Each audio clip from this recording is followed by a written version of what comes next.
players out there. They're playing. They're having a great time. You guys just saw Sean Naden's Orcs dispatch Tyler Bortell's Nids. You saw Noah Bedome's Knights unsurprisingly stomp on the poor GSC of Josh.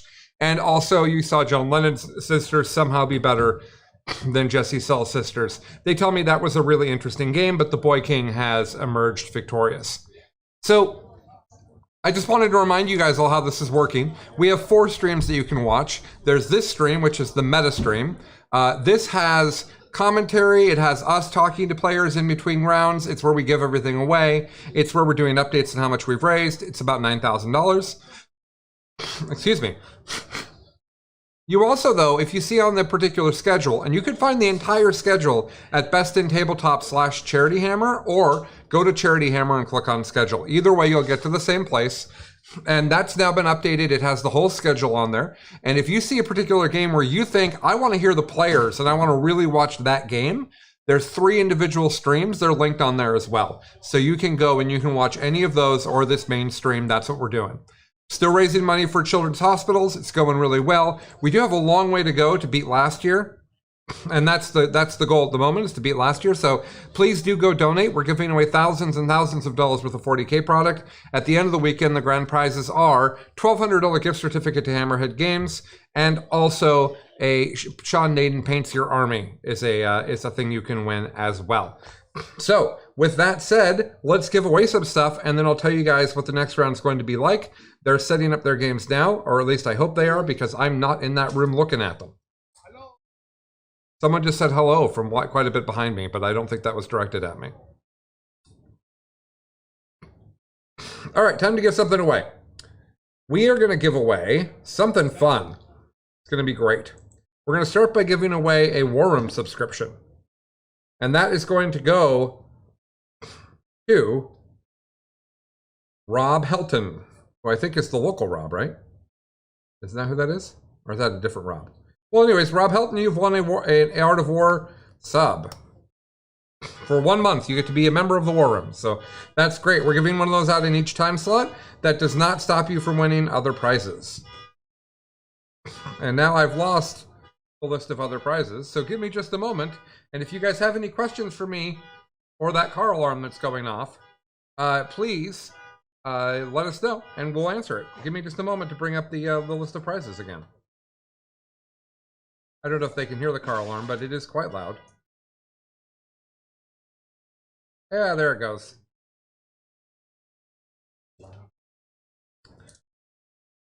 The list of prizes has been lost. What? Yep, we've lost it. All right, well.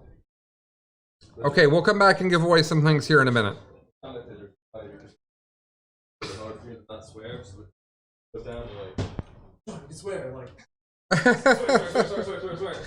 All right, we'll come back and give away some stuff in a minute. I know we still have, oh, I know what we can give away. We have 2 Moraxes that we can give away. Let's give that away.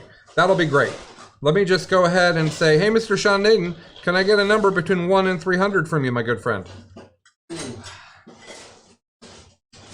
27. Okay, up in the 27. That's up here in the early numbers here. Okay, the car alarm's back. That's going to go ahead and go to Alex Pask, who is a fine member of the Best in Tabletop community. Alex, I believe, has just moved to Korea for work, and is absolutely a member of the Best in Tabletop show 40K Frontiers. But he is not here and not part of Charity Hammer, so he gets to win. Congrats to him for winning 2 Moiraxes, which we'll evidently have to send to Korea. Won't that be fun for everyone? All right. Let's talk about what is happening next. We've had 1.5 pods have played so far, well, 2.5. Everybody's played 1 game. Half of them have played 2 games, is the easiest way to say that. We're now heading into the 3 o'clock hour, and we're going to have 3 great games for you on stream. The first thing we're going to have is Steve Trimble versus Alex Mcdougall. That's going to be a Nidsmere with all the new stuff going on. That's going to be on stream 1 at the big table. That'll be fun for Steve in particular at the big table there. Then at table 2, we're going to have Violence versus Billy. which will be quite fun.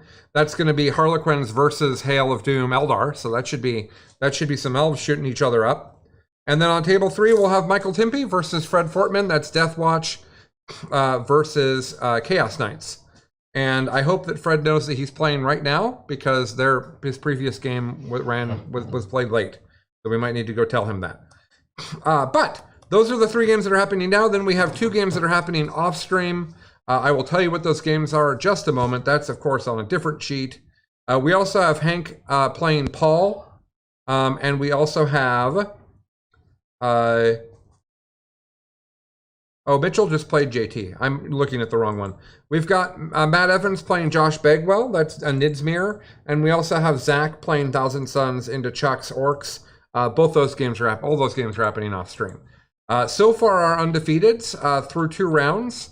I believe that Mr. Sean has won both of his games. So he is undefeated. And I also believe that John Lennon has won both of his games. And I think that's it. I think we only have one in... Oh, and you won both of your games? And Mitchell also has won both of his games so far. So that's fun. We've got 3 undefeated right there going into the 3rd round. Should be really great. We should have a 4th undefeated. Oh, but one of the pods hasn't played 2 games yet. Only 2 pods have played 2 games. The other 2 pods haven't played 2 games yet. Our pod is more. The winners in one. Oh, sure. Yeah. Yeah, you went first. Yeah. So there's 3. Yes, there's 3 undefeateds from the first 2 pods, and we don't know yet from the second pods because they haven't finished their games yet. But I'm pretty excited for the Nids mirror between Alex and Steve. They play Nids really differently from each other. There's a Josh approaching. Joel Hammer himself. The Nids mirror is going to be really interesting for those that want to watch that game. Steve plays a very aggressive Unga Bunga style of Nids. Alex would much rather jank around the table and score points. It should be really interesting to see them play each other. I also suspect that their approaches to the rules changes are quite different. I don't think Steve added GSC in, so I think Alex is playing Forces, and Steve's playing a million Tyranid Warriors. Which are, good. Is he playing Leviathan? Yeah. So he's got a ton of, transhuman, maybe -1 damage Tyranid Warriors. I can't imagine why that would be good. It just sounds amazing. So we've got that. That's going to happen on that first stream. Then on that second stream, Anthony Vanilla is a much more experienced player than Billy, but Billy's list is Hail into Harlequins, which isn't actually that bad. It's a lot of shots hitting those Harleys, so that could be a really interesting game. We might get an opportunity for Billy to learn some stuff, some tricks from the violence there. And then the final game, we have that one on stream because it's Michael Timpey has been wrecking everybody with his Chaos Knights so far. But Fred is a very deliberate, very practiced player, and Fred's special units that shoot, 75? What do you say, Sean? It's 75 wounds. That's what he only has 1. I guess he switched up his list. He have 2 units, combat units. What's 3 combat? So he's got 3 combat units and 1 shooting unit. About more Thunderhammer Power Fist type thing than he did, so that might help him. But the aggressor unit does put 70 wounds onto it. Yeah, Sean's saying that the aggressor unit puts 70 wounds onto anything. So Fred might actually have the shooting necessary to beat Michael's 14 War Dogs. We haven't seen one target. I think he can split fire. Yeah, for sure. He can split fire for sure. Yeah. Maybe pick up 3 armatures.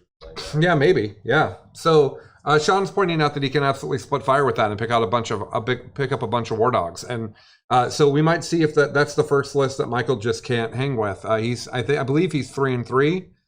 3 for 3 so far. I don't think that Michael's lost a game yet with his Chaos Knights, which Michael's a sneaky good player. He doesn't always play what everybody else is playing, but he's always thinking and he's always planning. Very, very methodical, very patient. His War Dogs all look the same, and he likes to sit at the table. So every time I go over, I feel like his opponent's playing 40K and he's playing some other board game that's War Dog focused. Because he's got the train in front of him and they're all spread out doing their own things. And maybe he's playing whatchamacallit with the what's the Titanicus? Is that what it's called? Titanicus? So, is everybody set up somewhat? Do we have stuff for the commentators to do if we hand off to them?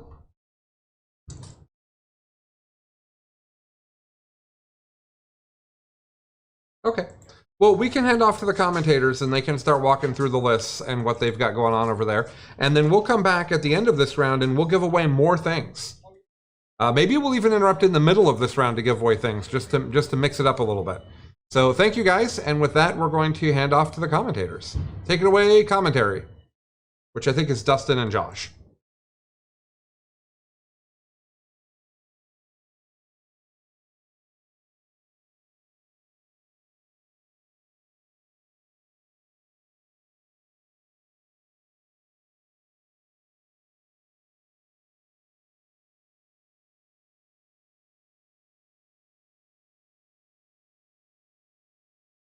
Hi again. The commentators aren't there, so you're back with me for a moment. Let's talk about Custodes. Let's talk about Custodes, Mitchell. Here he comes. Mitchell is one of the best Custodes players I know. He regularly wins matchups that I think look hard for Custodes, and you win them anyways. I would say that you're a very patient player. Is that fair from watching you play? Reserved. Reserved? I'll take it on the chin. Okay. And not let it affect me, which can help me get back into games that I probably should have lost turn 1 or turn 2. Because they think they have you. Yeah, they think they have it. No, I just keep playing for the end game, knowing I still have a Trajan in my pocket. So you're not just happy to see me? It's Trajan. Oh, it's always. Okay, all right, that's I'm fine. sorry, you're a close second, but Trajan's right there. Well, I can't compete with the sexiness of Trajan. I understand that. At least he's not the obvious most undercosted character in the game anymore. Hey, like that was a good 40 points. yeah, it's a Some lot. say that's still not enough, and you might be right. But Well, I mean that is one entire model in your army for 40 points, right? yeah. So why you? I know you've played a bunch of different stuff, and you play some other games that aren't Warhammer and stuff. Yep. Why Custodes? Durability.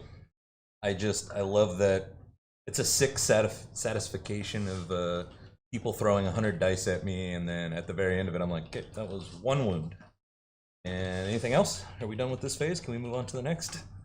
And it's kind of morale breaking. It definitely can be when you've shot everything, you've done all of your tricks, and I haven't moved anywhere. It feels nice. But then, fours are a fickle mistress. Like that same thing can just not happen, right? And half my army's gone, and the game's over. So right. It's a give and take. Yeah. How do you think they were affected by the data slate and the points and everything? The game overall changing helps Custodes. It takes away a lot of gameplay that Custodes do not like. I do not like people taking to the last against me because I don't want to go across the board. Right, because you're not fast. I'm fast with bikes, but bikes need to operate in a sphere of, banners for -1 to being hit. They need to have Trajan rerolls. They only go out when it's a killing blow. I don't send bikes on suicide missions because it will not ever end well. Mm-hmm. So taking to the last and playing smart and hiding and then battle focusing back behind a wall, I can't ever get there. Right. So it already has put me into a hole that I don't know I can climb out of. So that being gone helps me. Strangle is, yes, it is gone, but Custodes have Strangle. It is not a great Strangle. But 50% of the time, I'm going to go second. Mm-hmm. And now that is just normal Strangle for me. So it's a tool in my pocket, and I'm already wanting to play in the midfield. There's 6 missions with only 1 objective in the center, so that's where I'm going to be, so why not just take it? Right. So there's that. The other secondaries are... Might of Terra is just a bad grind. I think you just take grind. And the change to Mortalis, getting rid of the victory points... losing victory points for each time that selected enemy unit kills one of my units takes away the sting and allows me to go after, I played a guy that had Ridge Runners today, and he put him out there, and, it was kind of a bait, but I was like, well, that's 10 points. I'm willing to sacrifice bikes for 10 points, because that's secured something for me, and now I can focus on the rest of the game. So I like that as a choice. Right. So because of that, I think we fared well. FAQ, nothing changed for us. Yeah, we would like our secondary stratagems back, but it's just they would so feel bad for the middle table people in particular. They are, which now is a feel bad for me. Right, because you need them. I desperately want them. I'm starting to feel it every day. We've got Abaddon coming around the corner, and Oh well, everybody's screwed by him. That's not a Custode specific issue. I get 1 turn of less of it, so it is what it is. Okay. But points, I think we actually we got lucky with points. Yeah, I understand. I'm down 40 points, and if you're taking Dreadnoughts, it's a little extra, but like comparative to what I was expecting to be more than 100 points. I've been practicing that way for weeks, so to only be 40 points. Okay, great. So in general, like it's almost like Custodes is going along like this, and everybody else kind of It's everyone like, came back. Yeah, and down you're to just me. fine. You're just Oh, like I haven't we're just changed. trucking steady, and everybody else is kind of coming down. Banners. But I think but Necron's getting better. I think is weird for Custodes, right? It's been a long time since I've seen Necron, so I don't know. Okay, that's fair. We'll Yeah. we can leave it at that. Yeah. Yeah, that's fine. Okay. Okay. So yeah, I can't remember what I was going to say after I said Necrons. The other Sisters getting better. There aren't a lot of Sister players, so if you don't have them in your meta, that doesn't matter. I've got Sisters, and I even bring a tech piece specifically for Sisters, which is a orbital bombardment that Custodes have. It's really my only way to get people that like to hide behind L's and castle an entire army back there. It's really my only option to flush them out. Okay. Sisters are a big, they love doing it. Necrons love doing, or not Necrons, Eldar love doing it. Anything 1 wound and just a bunch of guys that hiding back there and then making it uninteractive for me. I need that piece to get them out. Right. What does it do? It's just your basic orbital bombardment. I choose a point on the map in my command phase, and then the following command phase, if you're still there, you're going to be taking mortal wounds. Okay. So it's not super game changing, but it will flush people out, or it'll force them to make weird choices that they didn't want to make. Right, because they don't want to stand there and just get hit by the Exactly. mortals. And there's a chance for it to turn into D6 mortals, which, the threat of that alone is usually enough for me. I don't actually ever end up doing damage with it. Everyone moves, which is what I need. Right, which is what you wanted anyways. Yep. That makes perfect sense. What would you say your worst matchup is right now in the field? Clowns. Okay, what's Clowns, because they didn't change. Like their secondary got better. Death Jester went up 15 points. I don't think that's a big deal. Dark went bad, which is good for me, but just the stat profiles, the ability to turn themselves into 3-up invulns, and their Luck of the Laughing God still essentially being rerolls. Like it's less, but it didn't go away.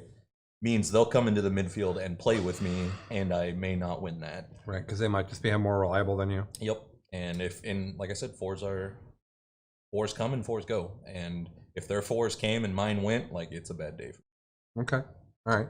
You played against Harlequins a bunch? Many times. Okay. And I have a very bad track record. Okay. So, if they stay strong and I keep seeing them, I'm probably gonna have to go back to Hurricane Bolter bikes. It hurts my soul to do it, but it's like the only thing I have against them. So, Really good into them though. yeah. What do you think some of the easiest matchups for Custodes are right now? Marines. Okay. Marines are. I have so many profiles that are just a hot knife through butter on them. Like missile launchers, perfect into whatever it is they're putting out in front of me. I've got heavy bolters everywhere, which I understand the Armor of Contempt changes makes that less, but 27 heavy bolter shots that are almost 100% accuracy, you're going to be picking some guys up. And they want to play in the midfield. I want to play in the midfield, and Trajan is usually fully capable of handling whatever they put out there. So. Okay. All right. Well, that's a good one. I was worried you were going to be like guard, and I'm like, well, yeah, everybody. No, guard I'm actually bad into. Oh, why? Demo cannons scare me.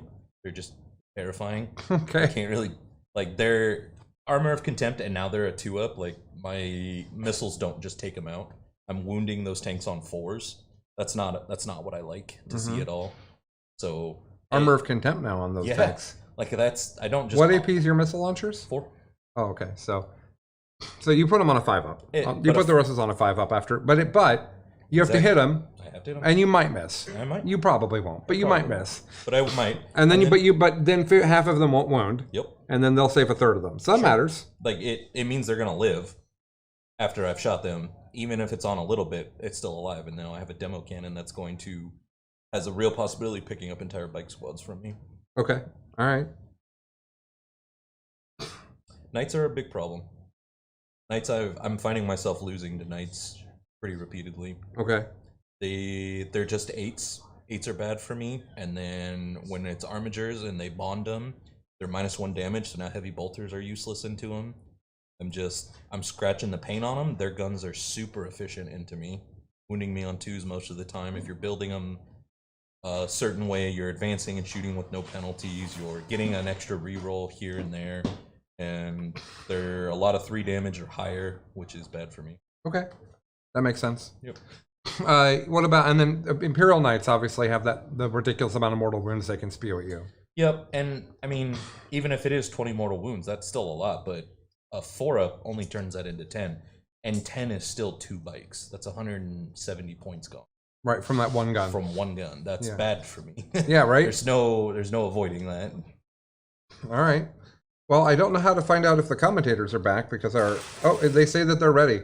I don't know how to switch over. Is Tyler walking up behind me? Nope. Nope. All right. Well, I see him standing in the doorway over okay. there. He's coming. All right. Never mind. He fooled us. Gosh, want to tell him? Yeah. I'll get up. Unless you know how to switch over. I just don't know how to switch over. Sorry, guys. We're trying to get back to the commentators, but we have a job open here that nobody has trained me to do. I could go start pressing buttons, but there's a chance that Tyler will come back and be mad at me that I have pressed buttons that I was not supposed to press, and I'm not willing to take that chance. This is not Bortel we're talking about, by the way. This is Tyler, the tech god who runs the technology for all of this. You might be able to imagine that this is a complicated technology situation that we have going on here. I just hope and pray. Well, you fixed a technological problem that we had. I fixed a rudimentary problem. Mechanical problem. Mechanical, yes. Yes. I fixed a early civilization problem for you. Yes, I had a broken toilet. I purchased a working toilet. Mitchell was happy to. I was excited. Yeah. That's all. You said charity hammer, and I was like toilet though. I got that. Yeah. I got you. Well, all for the kids, man. You do play the custodians. I do. I'm here to clean up. I'm here to make sure things are running nice and smooth. Yeah, the toilet that didn't survive Mark Perry last year. No, I'm kidding. That's not why it broke. But I wouldn't have been surprised by that. That man's an absolute animal. He is an absolute animal.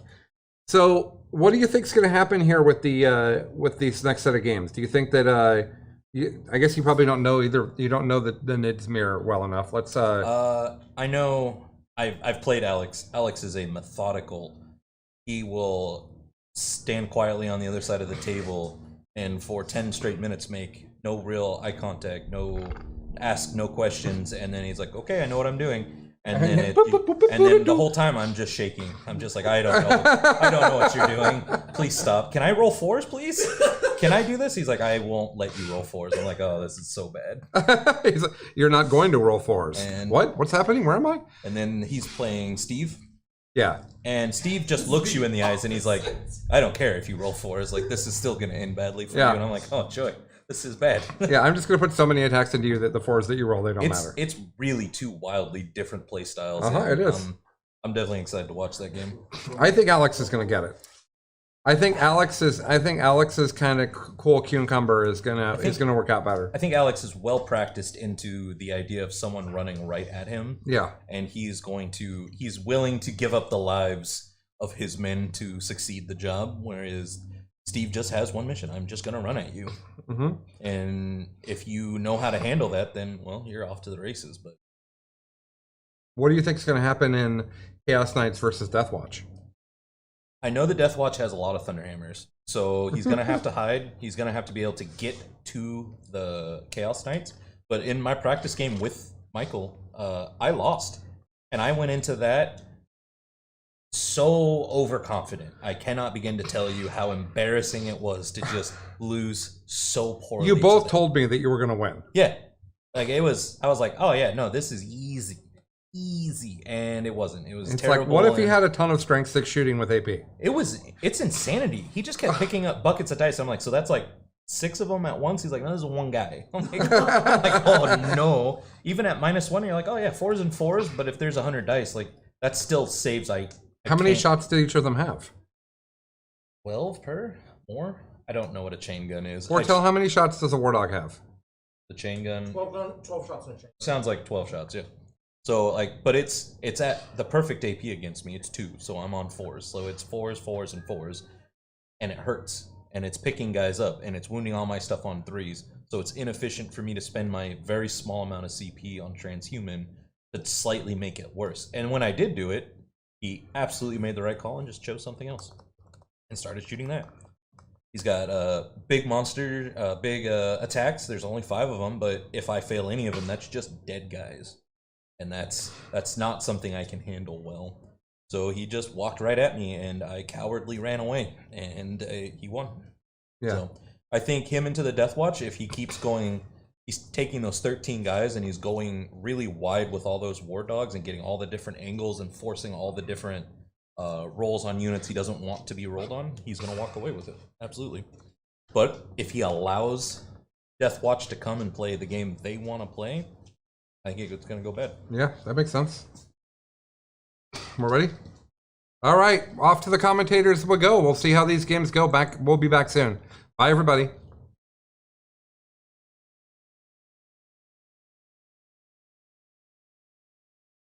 You guys are up. All right, really we good. are back. Welcome back to Charity Hammer. I We'll am have you on the Dustin, being podcast joined again by sometime, another right? Stutter Like, Scrub let's member of see the you stream. talk It about is the Josh joining me today. Yeah, let's do this. All right, we're here for another round for you, and we are back. We are streaming this game, another Force of the Hive Mind list with another Force of the Hive Mind list. We have another mirror match going on. It is now Alex versus Steve. Alex, the Canadian. I'm sorry, Steve, but I have to go and cheer for my fellow Canadian here, my good friend Alex. I got to meet a Canadian Hammer too, and it is going to be a very exciting game. So now that I have Alex's list, I will look and see if I can find Steve's list. But for those of you that missed the first game that Alex was on, I'm going to go over the list because it's a stream, and this is what we do. The first thing that the armies show up, we got to go over the list, right? We got to go over the list, yeah. And Gotta these are both force like NIDs, so you have to do this. And yeah, for the record, I'm going to go for Steve just so that we have a little bit of competition here. That's fair. That's fair. Okay, let's see. I think I got. There it is. There we go. Okay, I got it. So Alex's list. He has, like I said, Force of the Hive Mind. It is a Twisted Helix for the G6. I believe it's just a patrol. So there's a Kellamar for the No Force Organ slot. There's a Patriarch with Massive Gnosis and Might from Beyond. And then there is a 10-man drill squad that is 4 heavy rock drills in an Acolyte squad. And they have a Trap Sprung, so they're going to have the 3d6 take away the lowest charge. There is a 5-man Acolyte squad and a 5-man Acolyte squad. They're both bare bones just to get some points for him. Then the Elites, he's got a 5-man Gene Stealer squad. And that's it for the patrol for Twisted Helix. And then he's got a Kraken detachment. This is another patrol as well. So this is the Tyranid for it. He's got the extra Warlord trait in here. So there's a Neurothrope. It has Catalyst, Onslaught, and Synaptic Lure with the direct guidance Warlord trait. So he wants that bonus to hit. And then he has Relic. He has a Resonance Barb Relic, and he also has Paroxysm. Oh my god, he has a lot of powers here. Yeah, Resonance Barb gives him extra power. That's why, right? Okay, that's why he's got 3. That makes sense. I got this. And then the Sworn Lord, who is the Warlord in this list. He is the Warlord. Oh, look at that. Yeah, it's done. It's done right. Don't you worry, because this is all the new rules here. He has Catalyst, Onslaught, and he is also, of course, the Warlord. So he has a Synaptic Linchpin, because that's what he has to have. And then he has 1, 2, 3 warrior squads. 2 of them are 5-man. One of them, they're all 5-man. 1, 2, 3, 4, 5. They're all 5-man. 2 of them have adrenal glands. That's the difference. And then the other one does not. So it's all Death Spitters, dual Bone Swords, and 1 Venom Cannon in each one of them. And then there's 3 Venom Thropes with a -1 to hit and some cool strats in there. And then 2 squads of 5 Raveners and a Harpy with dual Venom Cannon, because those are awesome. They're just awesome. It just works. And that's the list. That's his list. I like it. I like it a lot. There's the Harpy. Harpy at the top left. Okay, wait. It's the color of the guys in the top row. Oh, must have already started. No. So they have already started. Alex got first turn. Oh, that makes sense. That's why it's over there. I get it. That makes more sense now.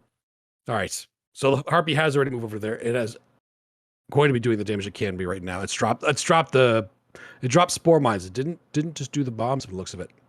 It looks like it's just dropping it. I gotta find Steve's list here in the Okay. list doc. Bear While with you me. look for Steve's Riff. list, I'll go over Alex's secondaries here. Since both of them are very different, we can do them one at a time. So Alex is going to be going for the retrieve Nephilim data, also no prisoners and engage. So there's going to be some retrieving of data going on that side, but there's also going to be a lot of fighting with the no prisoners and the engage on his side. He definitely wants to kill some things before this is over. So that's going to be it makes sense given what he's got in his list and who he's up against. Well, this is going to be a bloody battle. I'm gonna see. I assume there's gonna be a lot of no person's points to be taken here, but I don't see. I looking for Steve's list. Steve, Looking for Steve's list. Oh, sorry. Steve So what'd you say? Gives up full 15 on no prisoners. Alex gives up 13 on no prisoners, so that's why he didn't. Okay. Perfect. So Steve gives up a full 15 on no prisoners. Alex only gives up 13. That's why Steve didn't take it. So that makes sense on that front then. So Alex is actually able to get the full points, but Steve can't. And there's going to be a lot of death in this one, so that makes a lot of sense too. He's pure Leviathan from the looks of it. I don't have his list handy yet, but if he's pure Leviathan, that means those warriors are actually going to be transhuman all game, which is going to make them a little bit more durable. So it's going to be harder to get through, but Alex does have the ability to get through them. That's not an issue. There's a lot of close combat in both of these armies, though. So there's going to be a lot of fighting here. Is this Death and Zeal again? So this is yes, it is Death and Zeal again. Okay, so same mission as well. So I don't Same mission as our last stream. That's our last stream. For those of you that didn't join us for the last one, yes, this was the same one for the last, because this is the different pod, but same From pod, yes. different pod, same mission. So I'm looking at all that is so many warrior bodies in the top right. Oh my God, Alex, it looked like a lot less when you looked at the list, and then you look at it on the table. There's like The upper right is actually Steve's army. He's What's- got a 9, an 8, a 5, and a 3 of the warriors. okay, a 9 and 8. So Steve has a 9 and 8, a 4 and a 3 of warriors at the top. So that is Steve up there. So That's Steve up there, yeah. yes, okay. So Steve is in the blue. Steve is the blue, which, by the Hey! way, wonderfully painted. This is fantastic. We can actually tell the difference between the two armies in this one, even though they're the same forces, technically, the same armies. They're colored That so is very differently. true. We can actually tell that we might be able to actually commentate on this game for you guys instead of the sisters one. This is fantastic. I love it. Yeah. That is so many warriors. Oh my God. There's some Pyrovores at the front, some Zoanthropes in the back. Okay, so I can eyeball most of this list for you. I got this. All right. Give us the rundown quick. What you got there? I don't have the actual list itself. I just say, Well, but what you're eyeballing? I see 9 warriors, I see 8 warriors, I see 5, I see 4, I see Raveners, I see Pyrovores, I see Zoanthropes, and there's a Harpy in the top left that is colored the same as Steve. So I'm assuming that's a Harpy with double venom cannons, because that's just generally how you run it. And if it's Leviathan, it probably has either the always transhuman or the 4-up invuln. And there might be some things in Deep Strike.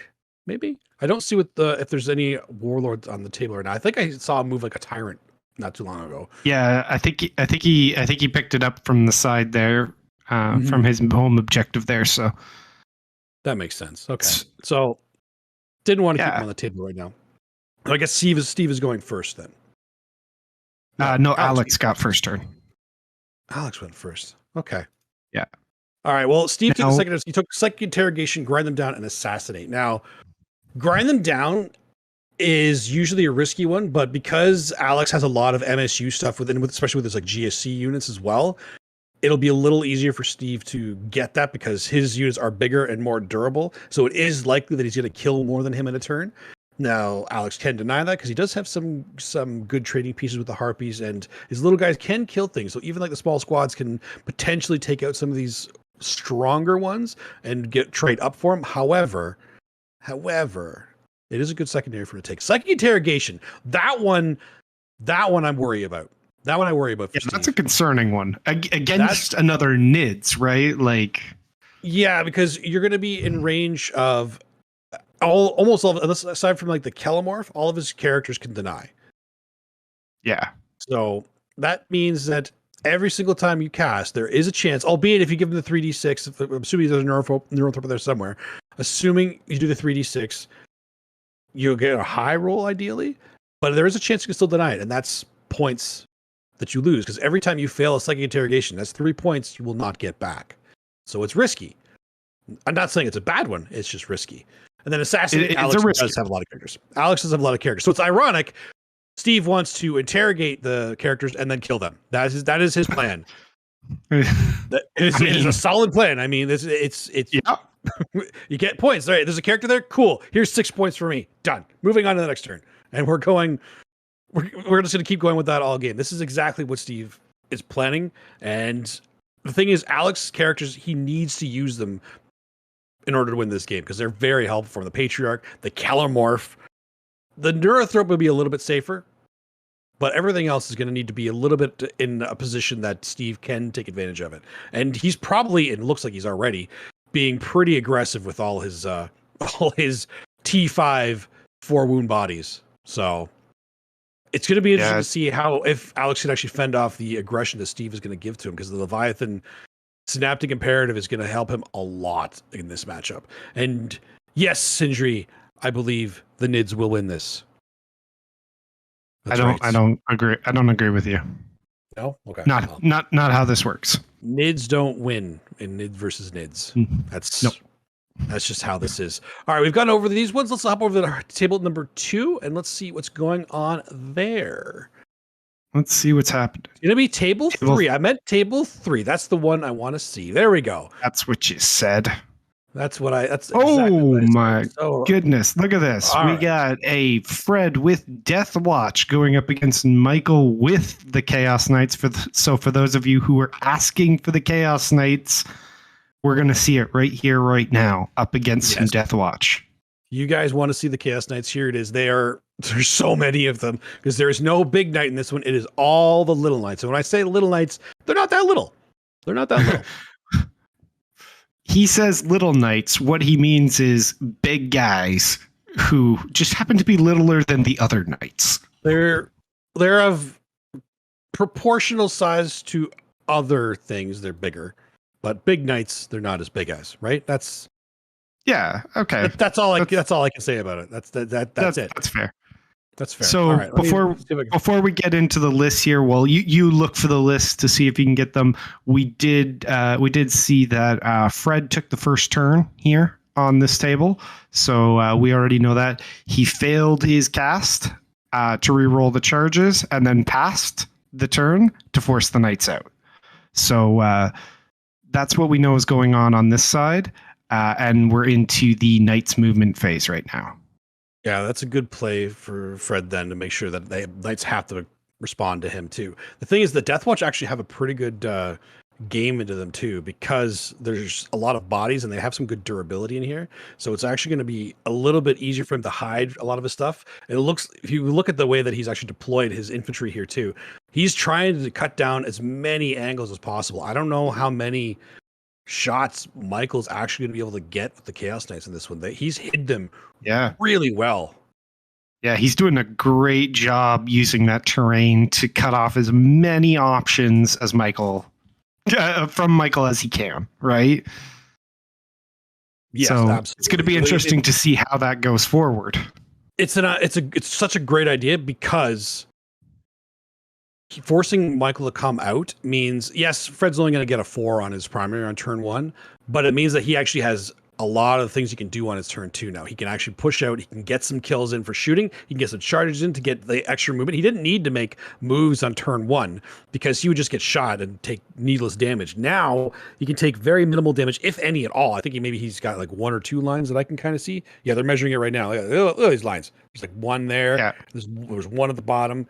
So there's not going to be much shooting. Now he can move out, he can get the charges in, he get some shots off, and he can do the first harder hitting turn and preventing Mike from getting one too, which Chaos Knights don't like it. They need to hit harder because if they get hit and they start losing resources, they're an elite army too. So what every Helverin, every Warglaive, sorry, these are Chaos Knights. Every War Dog, every War Dog. I can't remember what the other ones are called. I can't remember. Sorry, guys. But every one of these little ones he loses, it hurts a lot. It's a big deal. So Jesse's rolling over right now that you can't remember chaos things. I don't care.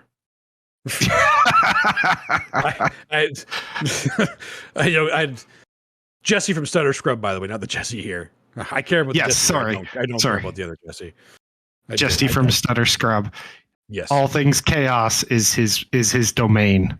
Well, he thinks so. He's been Well, playing. yeah, He's been playing Custodes and Grey Knights for so long. It's not Brigand Stalker Executioner. Thank you, production. I mean, I totally thought of that myself. That was all from my head. Yeah, that was you. All That was man. you. I'm That sure. was all me.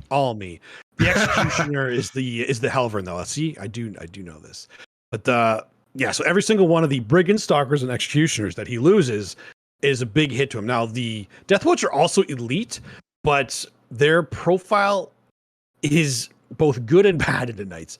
The Executioner weapon is -2, which means that the Deathwatch can have a good save against it, but it's 3 damage, which 3 wound models do not like. And there's a lot of them. Luckily, it's not a blast weapon, so he's not going to get minimum shots on him. But I think they're only 10-man squads anyway. But the -2 is it's going to be a game of saves on both sides. I think who can make the most saves, and Fred has managed to negate a lot of.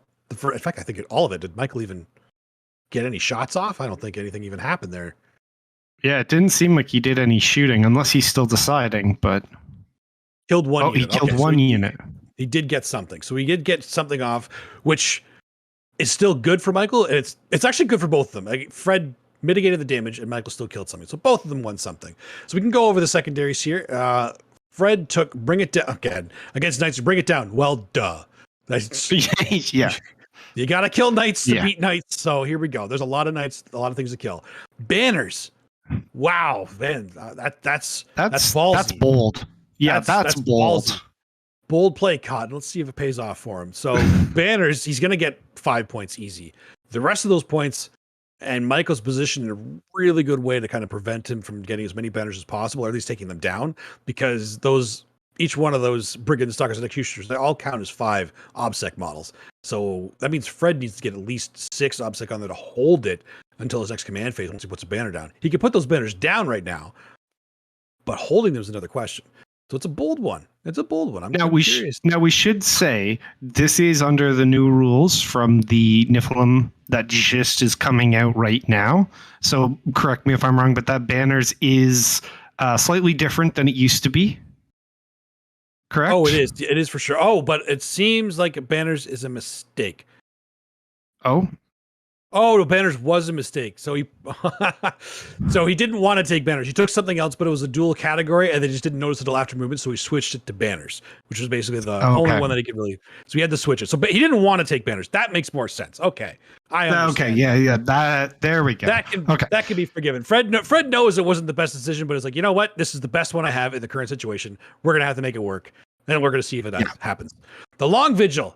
Damn it! Of course, these guys are all gonna be picking. Oh no! And Michael picked all the ones for the Chaos Knights. All right, let me pull up the codexes. You pull up. you get some codexes up here to open up some of these secondaries.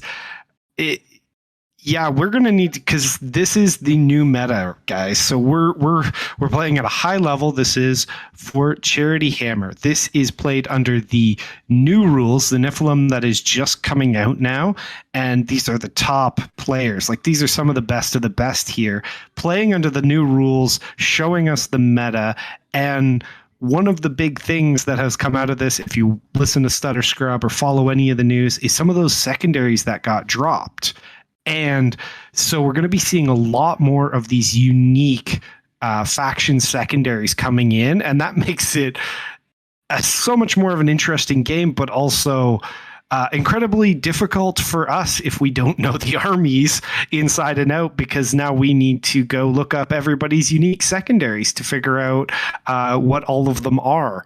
So Dustin is fervently working to figure out what all of these are. We got Scotty D saying Long Vigil is holding enemy units outside of the deployment zone, the DW deployment zone. So I knew I could rely on you, chat. Thank you for that. That helps a lot. Chat is on top of things. letting us know how things are going and what's going on, because we have players from all different streams here, so that's where we can rely on this. But these secondaries are going to be it's going to make the game so much more interesting, but it's also just a whole new world for some of these people who otherwise would be taking Stranglehold or whatever else from the common pool. So really exciting to see. Yeah, absolutely. We're going to be seeing all the new stuff, and that means we all have to learn it. But to be honest, everybody that plays in tournaments is going to have to learn this stuff anyway, because like Josh was saying, people are going to start taking these secondaries all the time because a lot of them got better, or at least the ones that we never saw got better. So you're going to see them now. Yeah. You're going to see them. Yeah. And this is one of those. They're going to be everywhere. They're going to be everywhere. So you're going to need to get used to it. We're going to need to get used to it. So we're going to get used to it together over this weekend. So we are going to try and help you with that. Now, I know most of the Chaos Knights secondaries. I don't know Fitting Challenge. So while I tell you about the other two that I know from my memory, I can't remember which is which, but I will try to help you with that. And I'm assuming that the chat is smart enough to be able to figure this out too, because I know you guys know it. I know you all know it in there. Somebody in there knows it. Of course, I do know Path of Destruction and Ruthless Tyranny because I play Jesse with his Chaos Knights quite a lot, yes. Or at least so Ruthless Tyranny is a good version of Stranglehold, I'm being told by Great Table Studios. That is correct. It is a good, well, now the Stranglehold is not a thing. It's just a fantastic secondary in general. Yes. So that one is, you just need to hold 3, I believe, and more than your opponent. Or one of them in No Man's Land, something like that. But it's basically a Stranglehold. It's just a better Stranglehold. And you get 3 points for it. 4 points if you hold, I think if you hold 4 of them. Or your opponent's objective. I can't remember which one the extra point is for. Keep me honest in your chat. Always appreciate it. The other ones, that's Path of Destruction is not the one I thought it was. It's not. That's the Purge the Enemy one. I don't know what that one is. Oh, Chat, no. help me. Chat, help me. I'm us out. floundering. I'm floundering here. Dustin's losing it. Losing it. I don't have it handy. Oh my god. Oh my goodness. One of these ones has to be that stupid morale phase one that has been since fact, thank God. Which is in your morale phase. Or your morale phase, you're going to be on. You do the action with one of your knights on an objective. You can only do this once per objective, and then the end of or beginning of your psychic phase, if that knight is still there, you get 3 points for that objective. And you can do that on every objective. So it should be easy on 2 of them, easy on potentially 3 of them, maybe 4. The 5th one will probably be a little bit harder. It's usually a 12-pointer on a 5 objective mission, which is great. Now, before, when I say thank God it's been factors, before it just said morale phase, and people were assuming you could do it in your opponent's morale phase too, which means you could do it on 2 different objectives. And technically, at the end of your opponent's turn, and their morale phase, like, okay, I'm going to start this objective. Oh, it's my turn now? I get 3 points. That's not the case anymore. Stop doing that. That's not how it works. Not how it works. Get out of here. You guys all knew it didn't work that way too. Every single one of you that's playing these, you all knew it. And yet you still knew it. You were just doing it. You knew now, you did. Great Table Studios is letting us know. So for the Ruthless Tyranny, it's half or more for 2, half or more in dread range with 1, and all in dread range is also 1. That is what it is. So thank you. It is the dread range shoe. So the dread range is the points. And then also Fitting Challenge is the reverse of To the Last. Right, Fitting Challenge is kill of the 3 most expensive units, which with Death Watch like it's all as kill teams, the 3 kill teams, I'm assuming. So that makes perfect sense. I like that. And then I like that one a lot. We can just rely on Great Table Studios here for all of these, because he also put in Path to Destruction is kill a unit while in your deployment for 1, kill a unit while in No Man's Land is 1, and kill a unit while in enemy deployment for 1. That's fantastic one. So those are all great. Although Fred has several big units. I don't know if he split them up. I don't think he did. It looks like they're still kind of strung out there. So that might be a little bit harder to get a lot of points on, since there are a lot of big squads. He's not going to get multiple kills on some of these units, but it's another secondary. It's like No Prisoners in the sense that I'm going to get points. So, I play the game, so I get points to kill you. It's good for me to take. I like that a lot. That makes sense. Yeah. Okay. I want to see So, exactly what Fred does for damage. And yes, thank you, chat. You are saving us for that one. We will Yes. be relying on you for a lot of this new stuff because we don't know. We rely on the other faction experts from other factions out in the world watching this charity event.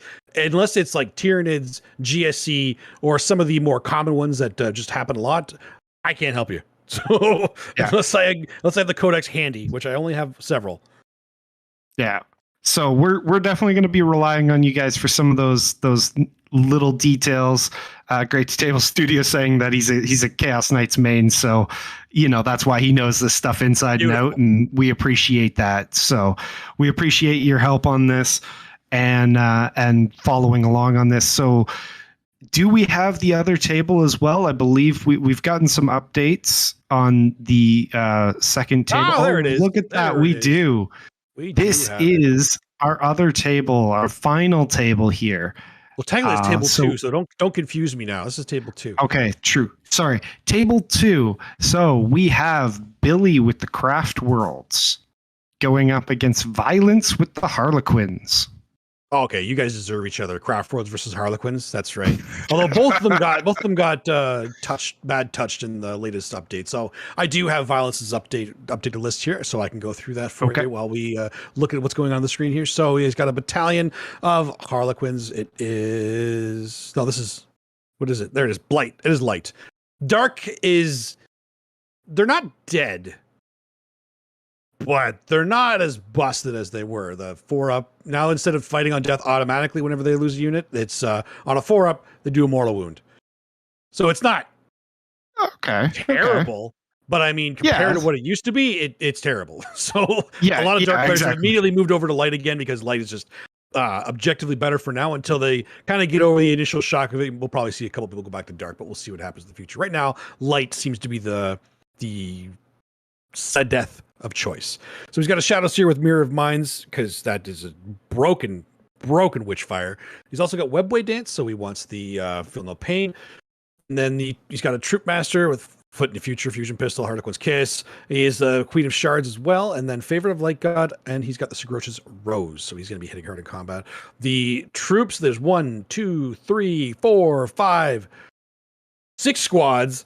5 of them look to be, I think they're all the same. Two blades with 2 neurodisruptors, and then a fusion, Harlequin's Embrace, and then a blade and a pistol, and then the lead player has the Kiss and the fusion pistol, and then the last one, the 6th one, is just stock. They're all Harlequin blade and shuriken pistols, and there's a solitaire in there because solitaires are great. And then there's 2 groups of 3 Skyweavers. They're all shurikens and star bolas. That's interesting, actually. I don't see the Star Bolas as often anymore. That's new to see. And then a 3-man unit of Void Weavers with prismatic cannons, because that's of course just a great weapon. And then 1, 2, 3, 4, 5 Star Weavers. So one of these troop squads is going to be left out in the cold and walking, while the rest of them are going to be in the transports themselves. So that's the Harlequin list. That's the new Harlequin list, a new light. New light Harlequin, and for his secondaries, he's taken behind enemy lines.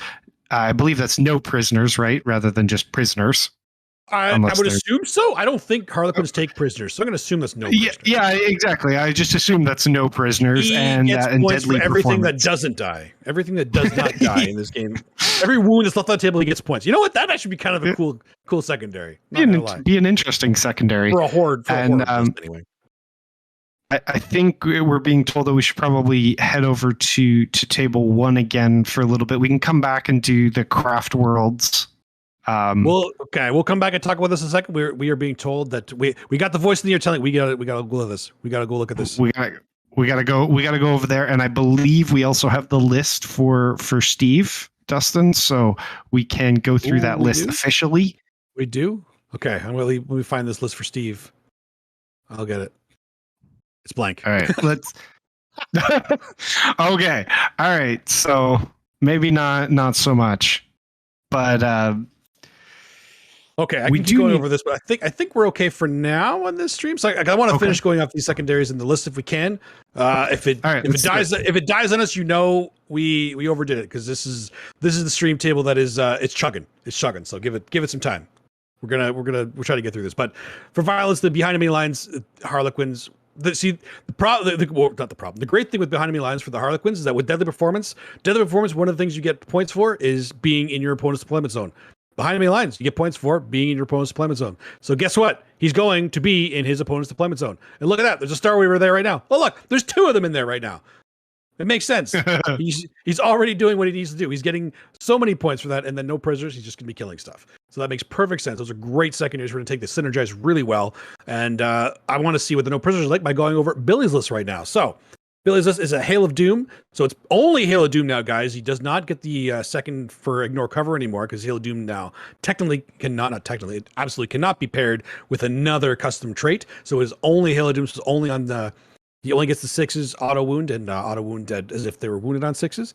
So he's got a battalion. There's a Autarch as the warlord with the jump pack, the Banshee mask, and the Mark of the Incomparable Hunter and the Kearney as well. So he's actually going to be the one that we usually see as the Farseer doing the mortal wound output.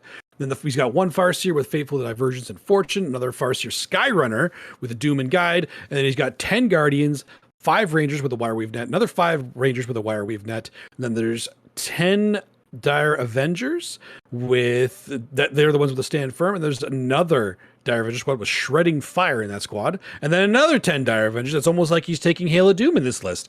And then he's got 5 Banshees with the Piercing Strikes and Mirror Swords on the Exarch because that's the best way to run those. And then a second one with Nerve Shredding Shrieks. Oh, that hurt my tongue to say. Holy crap. And there's got 3 Warlock It's a tongue twister. It's a tongue twister. 3 Warlock Skyrunners with the Protect, Jinx, and Quicken Restrain. And then 9-man Wind Rider squad with Shuriken Cannons. You know, because since Scatter Lasers went up in points, you take Shuriken Cannons now instead, right, guys? No, you always took Shuriken Cannons. I don't know why Scatter Lasers went up. Anyway, 5 Shining Spears. One of them with Expert Lancers, the other one with Lightning Attacks. And that is the Eldar list. So there are a lot of wounds in here. First glance, I don't think it's a full 15, but it is a lot of points. It is definitely a lot of points for no prisoners. It's gonna be, I think it's got to be like 13, maybe 13ish. I'm gonna see what happens at the end there. Yeah, If he tables them, I'll be able to tell. Otherwise, I don't need to be held accountable, so it's fine. He took engage, wrath, and psychic interrogation. So I'm going to talk about engage and psychic interrogation, and I'm going to rely on the chat to tell me what wrath is because I'm not sure. It's not Wrath of Magnus because this is Craft Worlds. But I'm not sure what that one is, and my Eldar Codex is not in the room with me. I'm gonna have to look that up. I believe in you, chat. You can help me with that one. But engage, with the amount of stuff that he has, Eldar just do engage really well. They're fast, they're furious, they can get anywhere they need to go, and they just get their points. Now, the difference here is that because he's going to be engaging, he is going to be putting some things out in the open here because there's not as many places to hide on the top left side. He's got that one double crate that he can kind of hide behind, but there's easy ways for the Harlequins to get some angles on them. So usually he's gonna be throwing something away in the top left to get the engage there, but we'll see how much survivability he can get against the Harlequins out there. They start coming back into him. And then psychic interrogation is, again, it's risky only because there's a deny on the other team again, but because he's Craft Worlds and he has Fate dice, he's able to make that basically undeniable. If he has two psychic, he can make it so he can't deny it, which is good for him. The only other thing is too, though, psychic interrogation against Harlequins is very, very risky because if you take psychic interrogation, Harlequin player can just be like, okay, well, my characters are all in transports and the solitaire's out of range. Then when they're in transports, you can't target them with that. So the solitaire is the only one that can be interrogated. And generally, the solitaire does not need to be near you to be threatening you because he is fast. He is fast. And usually when he goes in, he'll kill something and then die. At least to the mortal wound output that the Eldar can output here. Now, I think it actually might be a smart idea almost for the Harlequin player to just throw the solitaire into something to kill it and then get him to die. Yeah, he'll get 3 points in the psychic interrogation, but then saving the Shadow Seer and the Troop Master will actually be a big deal because then that's a lot of points that you'd be denying Billy. That's a lot of points. Has chat helped us with Wrath? Chat? I have not seen anything from chat. The only thing that I've seen from chat is as Disflux telling you don't listen to the voices, Dustin. What voices? Which ones?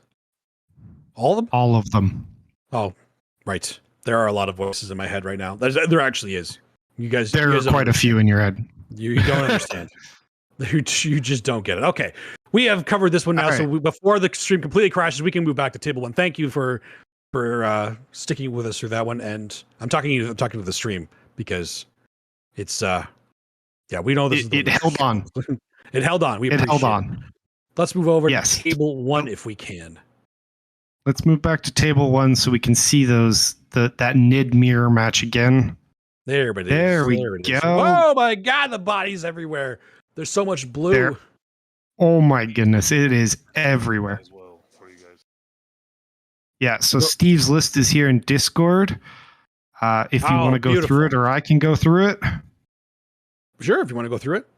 We got, so let's see, we got a Warlord, we got a Nernthrope with direct guidance.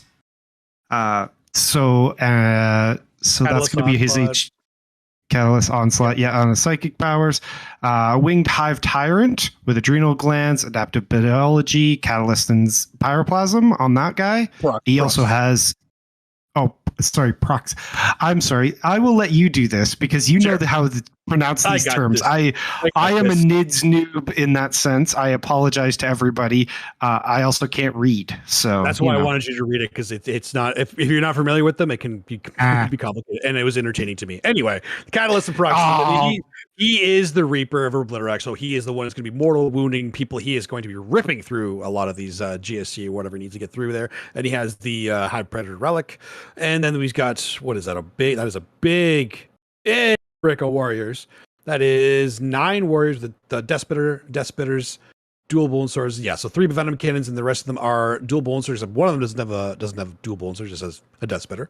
And there's a 5-man with all death spitters and dual bone swords, and then a 8-man with all death spitters and dual bone swords, except for 2 of them who have 2 venom cannons, and 1 only has a death spitter and no dual. This is so confusing to say. Come on, man. And then the 3-man.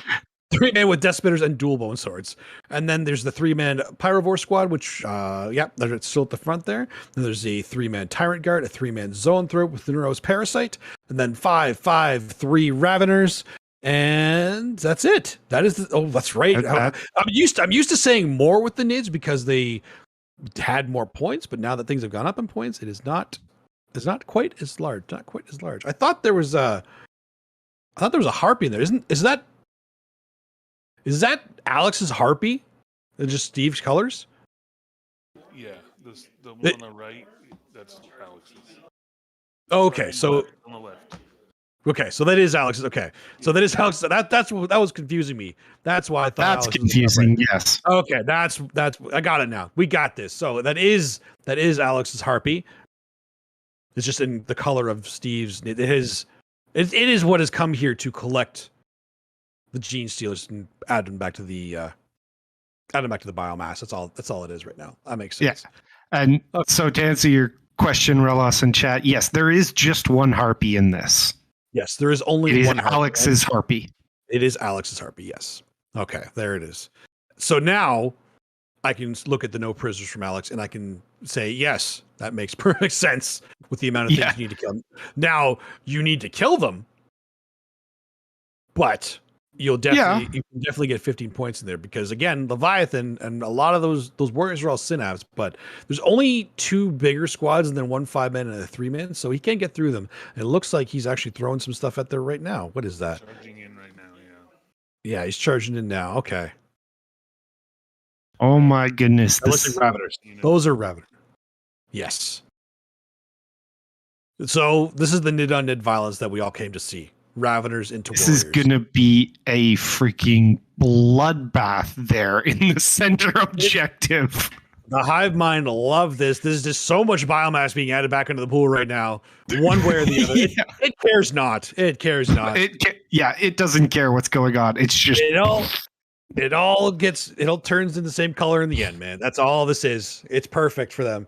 Doesn't matter who wins this. The hive mind wins in the end. Yep. The amount of attacks that these Raveners are going to get, that looks like 1, 2, 3, 4, 5, 6, 7. It looks like the 8-man of warriors, I think. So, I believe so. Yes. 5 Raveners into 8 warriors. The amount of attacks, it's It's going to be close. It's going to be close. I don't think he can outright kill them, but he might. Depends on rolling right now. I'm actually. I want to watch the rolls here. I want to see the violence. I want to see the violence. Sorry, no, not you not want the to see this rollout. not the Harlequins. I want to see this, not the violence Harlequin. Yes, I want to see this. I want to see this biomass. You want to see the NIDS death ball that is the center of this map. Yes, there's an 11. What is this center, like this table one? Like it has the blood on the map, and both of the matchups we've seen in here have just been bloody matches. Oh yeah, absolutely. And everybody looking at this is like, oh, those are lava. It's like, nah, man, this is all the blood from the previous games, and it just keeps getting bigger. Like every time we go back to this table, that pool in the middle is gonna get, or the river in the middle is gonna get bigger and bigger and bigger. Except this time it's gonna be different colors. It's gonna be a mix of like blue and brown and purple. But it's still gonna be bigger either way. Still gonna be blood. It's still gonna be blood. And that is another charge at the top left being made. He's getting two of them at once, so I'm hoping he got the mass hypnosis off on one of them, so they're gonna be fighting last. Because otherwise, an interrupt here would hurt Alex a lot. And I don't think Alex would make those charges if he could interrupt. But I could be wrong. Maybe he's got a plan either way. These Raveners are activating. Here we go. Let's get a bucket of dice ready because all the dice. Right now. That's what Alex needs right now. He needs a bucket. Just give the man a bucket to roll. Oh man. Detonator 9001. Yes, the lists are posted. They should be in chat somewhere. The mod hopefully will be posting them any second, or someone else can be posting them hopefully. But yes, they are posted out there for you to look over. We are slowly but surely. There's some of them still missing. We are slowly but surely adding them because again, these players literally just made these for the new missions, the new rules, the new points like hours ago. So give us some time. If they're not on there, they will be. Because as we try to say them, we're the ones that tell them, hey, this is what we're missing, and then they get the player to kind of post it for us. So we will get it all to you. In the meantime, if you have questions about them, we are happy to answer them. We are very interactive with this chat, so please talk to us and help us survive this because this is a long weekend and we are looking forward to it with all of you because we're here for charity. What charity is that? I would like to go through the charity. I just want to see if you can answer this one question. I got a question from chat here quick, and then we'll get into the admin section here. Relos is asking, I'm assuming that Charity Hammer ruled that forces get the Tyrannid chapter tactics. Do you know the answer to that question? That's a good question. I don't know for sure. That is a very good question. Can one of our table bosses find that out for us? Do they actually have the not the imperative? We know they don't get the imperative, but the actual chapter tactic itself. So for I think Alex's Kraken, does he get the extra AP? And then I'll let you guys know if I get an answer from that. The answer is no. The answer is no. They do not. So that is how it's been ruled. They do not get it. Okay, there you go. So that is how it's been ruled for chat. So anyone who's wondering that. So getting back to your previous thing, we are all here for charity. This is Charity Hammer 2022, and we are here in support of Child's Play, which is a charity for children in hospitals or shelters who are going through various different medical things and issues that they need some help with. So Child's Play is there to help get them some games, some video games, some interactive support from volunteers and different people, help them pass some of the time in their treatments or in some cases recovery through video games to help with mental or physical different things. It's just a wonderful charity that you can donate to, and all your money gets donated straight to there. There's donation links in the chats. Any donations, no matter how small you think they are welcome. We appreciate all of that. If you donate up any amount of 30s, you get entered into a raffle. You get a ticket for a raffle, and you can win thousands of dollars worth of prizes. They have all sorts of prizes, and they'll be drawing that all weekend. This is going on all weekend. It's amazing. and we're just going to see how much we can raise for this. The goal is 50,000. Can easily get there, I think, with this wonderful chat on our side. So anything you can do is welcome. But Dustin, can you tell them what is one of the biggest prizes that we have here up for draws? Because there's a wonderful one that we like to talk about. One of the biggest prizes that it's big because it's somebody that you know. It's Sean Naden is going to be painting an army, commission painted just for you if you win that prize. Sean Naden, the Renaissance man himself, will be painting an army, and he is very excited to do a 300 grots for you. It doesn't matter what it is. That's not true.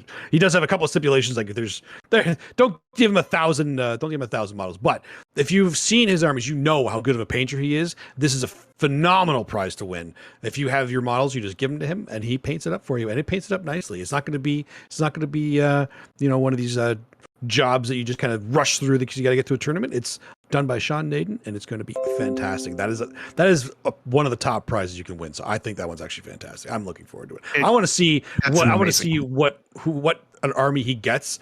I feel like whoever wins it is going to give him something that's going to make it'll make him excited to paint again, and then very tired of painting afterwards. Yeah, no kidding. Yes, can we get the donation link in the chat when you get a chance, mods? They are asking for it. We want to get those donations in there. So thank you for bringing that up. We want to get those. Yes, we definitely want to get those donations in as much as possible. And we have broken the 10,000 mark, which when we started the stream at noon our time, we were not there. We've raised quite a bit. So thank you to everyone who is donating. We have some big donations and some just general donations, and we're thankful for all of it. So thank you very much to everybody who's donating. Every little bit helps. It's amazing. All right, here comes the biomass. Here it comes. Only 2 of them. Oh no. No, 2, 3. Oh 4. no. Okay. Five died. 4 died.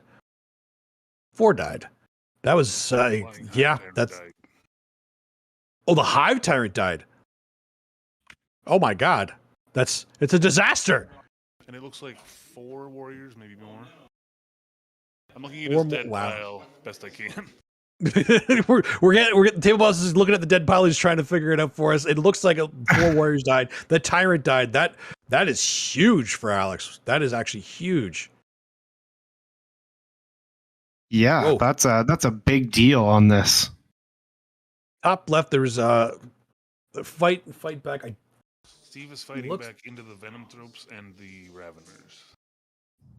Okay, Steve's fighting back into the Venom Tropes and the Raveners right now with the Warriors, it looks like. So we'll see how many he picks up here.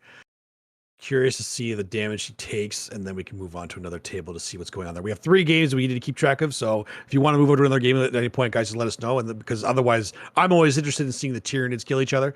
Oh, the Venom Tropes got mucked. That is the end of the Venom Tropes. Oh, yep. I think there's been a little bit of action going on table 3. So when we get a chance to hop over there, I think it would be good to hop over there. But I think we're going to stick with the NIDS for a little bit until we get that chance. Oh, it looks like we're making morale checks now, so I think we can move over there. Yep, those are morale checks. Oh, another one ran away. Okay. Yeah, we can move over to the next one now. Let's see what's going over on table 3. And I don't know if we have our mod. Well, we can wait for a second here. Oh, was it Alex? Alex, he doesn't have a Tyrant, did he? Was it Steve's Tyrant that died? No, he does not. It was Steve's Hive Tyrant. Oh my God, that is massive. Steve's Hive Tyrant dying means he doesn't get the imperatives anymore. Oh. He lost one of the big benefits of being pure NIDS now. That is rough. Oh, that is huge for Alex. Losing the Venom Throats and stuff to that is like, that's fine, man. That's fine. This is okay. This is okay. All right. Oh boy. Oh geez. So yes, the Team new Beer. yes, go ahead. Yeah, so Team Beerhammer, yes, there are people keeping track of the mortal wounds in the game. We can call for the table bosses to get us answers if you want an update on some of those. But yeah, they're keeping track of that. And yes, this is the new data balance sheet. Like everything that is new is in effect here. So Yes.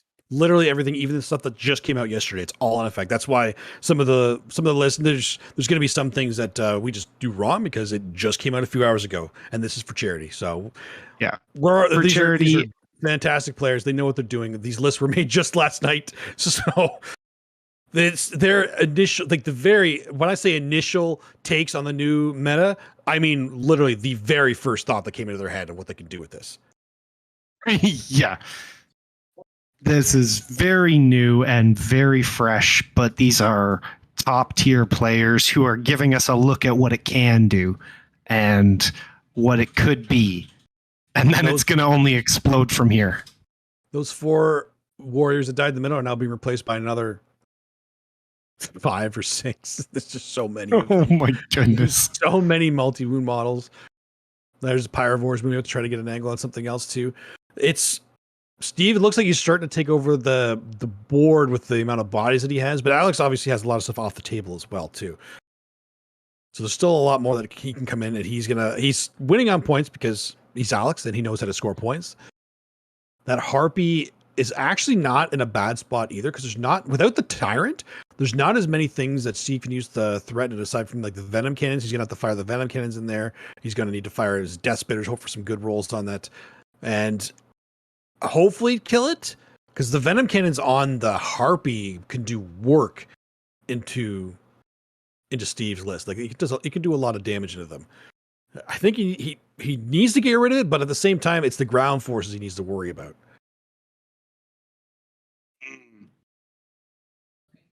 That's fair. That's fair.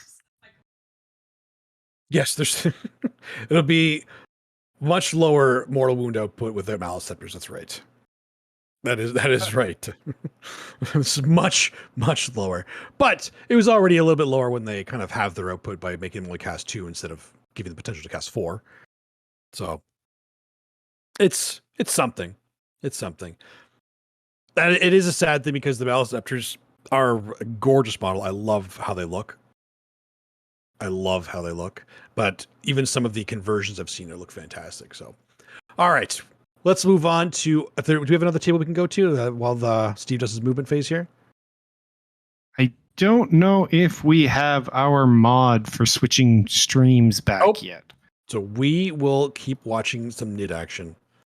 Yes, and I think it's the same mod that's supposed to be giving us the links in chat. So that's why we may have been missing that. I apologize for not having those in chat for everyone. Yeah, this team has been at work for a long time. There's very little sleep time going on. It's very little sleep. It's been a long day for them. It's so all for charity. Bear with everyone. It's been a lot, but they're doing everything they can. They're putting on a great show for us, trying to cast as many games as we can out here and show you some high level play of this new development, this new meta that's going to happen from the Nephilim chapter approved, I believe, right? Is what they call chapter approved. These ones. Totally, Chapter approved. Totally new meta. It is it's a new game. It's some armies got a new lease on life. Other ones got punched in the gut a little bit, but they're going to be fine. I think every single army now has like a good plan to it. Even Chaos is going to be coming out soon, and there's going to be even more chaos added to the. I was looking for a different word than chaos, but I can't. It's just there's more chaos coming to the game. It's appropriate though. It's more chaos. And I mean, I personally am just ready to watch the Necrons rise to their dominant place in the galaxy as they should, and just steamroll everything in existence. They got the biggest glow up I've seen Necrons get since 7th edition. It is crazy how good they just got with, and I don't know if people realize it's not just the points. Obviously, the points are really good for them. They've except Warriors didn't go down, but that's fine. And it's not just the balanced data slate changes, which are also very good. Getting core on every single Necron vehicle is ridiculous. That's not it either. It's their secondaries. Their secondaries are very good. Very good. And now that they can take more more units, like whatever your Necron list was before, I don't think it matters what it was unless it was nothing but warriors. Whatever it was, you can take more of it. You just get more of it. Yeah. You get more. You get more. It's perfect. And so I'm really looking forward to that. And thank you, Garrett Quinn, for joining into our chat again. And I have to shout out to the fact that you called out my squats because squats. Everything comes back sometime except for squats. League of Voltan. They're not squats. Come on, they're a new name, just like Eldari and Drukari are now a thing instead of Dark Eldar and Eldar. They'll always be squats. I get it. I feel it. Don't you worry. Don't you worry. Yeah, exactly. Necrons are about to gatekeep the meta at the very least. You're absolutely at the very least. Yeah.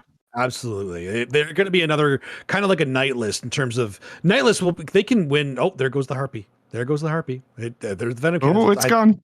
I told you he needed to focus it, and he listened. I am helping both hive minds right now. Both of them know. They know. Whereas I'm tapped into both, and this is how I know everything's going on in this game. You know, I know the way they think. I know what they're doing, and then they kind of tell me in the mind, and then they tell each other. But it's too late by the time it gets to them. It's too late. It's too late. Then it's already happened. It's too late. But anyway, as I was saying, yes, Necrons are going to be a gatekeeper army, kind of like the Knights, because I do think Knights are very much strong enough to win events, but they're the ones that are going to run into that one army that just hits them, counters them well, so they'll be able to get far, but they're going to have trouble against that one or two armies that counter them, and then they're going to be the middle army that, they're not middle, but the mid-table terror, as it were, that if you're not prepared to fight Knights, you will not beat them. You have to be ready to fight Knights. We're getting back to that 8th edition time where Knights were really running rampant, and you needed to have things in your list to answer Knights, or if you ran into them, you just you got knocked down. So we're going to be ready for that. Everybody be ready to fight Knights, and now everybody be ready to fight Necrons, because I think they're going to start popping up everywhere too. You're going to see a lot more of them, which I'm excited for. Not everybody's excited for, but I'm excited for. Yeah, you should be. Oh, yes. And that was the other one. Thank you. Hey, I forgot about that one too. But the protocol changes are incredible. Now, protocols went from being, one turn is going to be great, to every turn is amazing. And now I get an additional stuff on the other turns I need to. For those of you that don't know, the protocol changes now. So you basically make the pick one protocol, and it's on the whole game. And just on. You don't actually have to be in range of freaking characters to use it. Which is a big yes. No range of stuff. There's the changes to Necrons are just every single update that recently happened in the game all got made Necrons better. Every single one of them. And they are finally good. Yes, exactly. We were all looking forward to that. Well, I don't think Necrons were looking forward to it. Everybody else kind of like, they don't know how good it is until they go against it. Yeah, and they're not going to be happy once they actually have to go against it. It's gonna be one of those games that So you get. that's the What? end of that. I'm sorry, for you're primary, I always will straight get 7 on the charge. 15. What? I How got much 5 damage? for fitting. And you come back? What? For path, do I will what? have 3. What do you mean you resurrected a And for Manir? ruthless tyranny, I will have 1. What the hell? Yeah. Can you explain to me how you got each one? I'm learning this. Yeah, I killed There's one. gonna be a yeah. lot of that. There's gonna be a lot of that.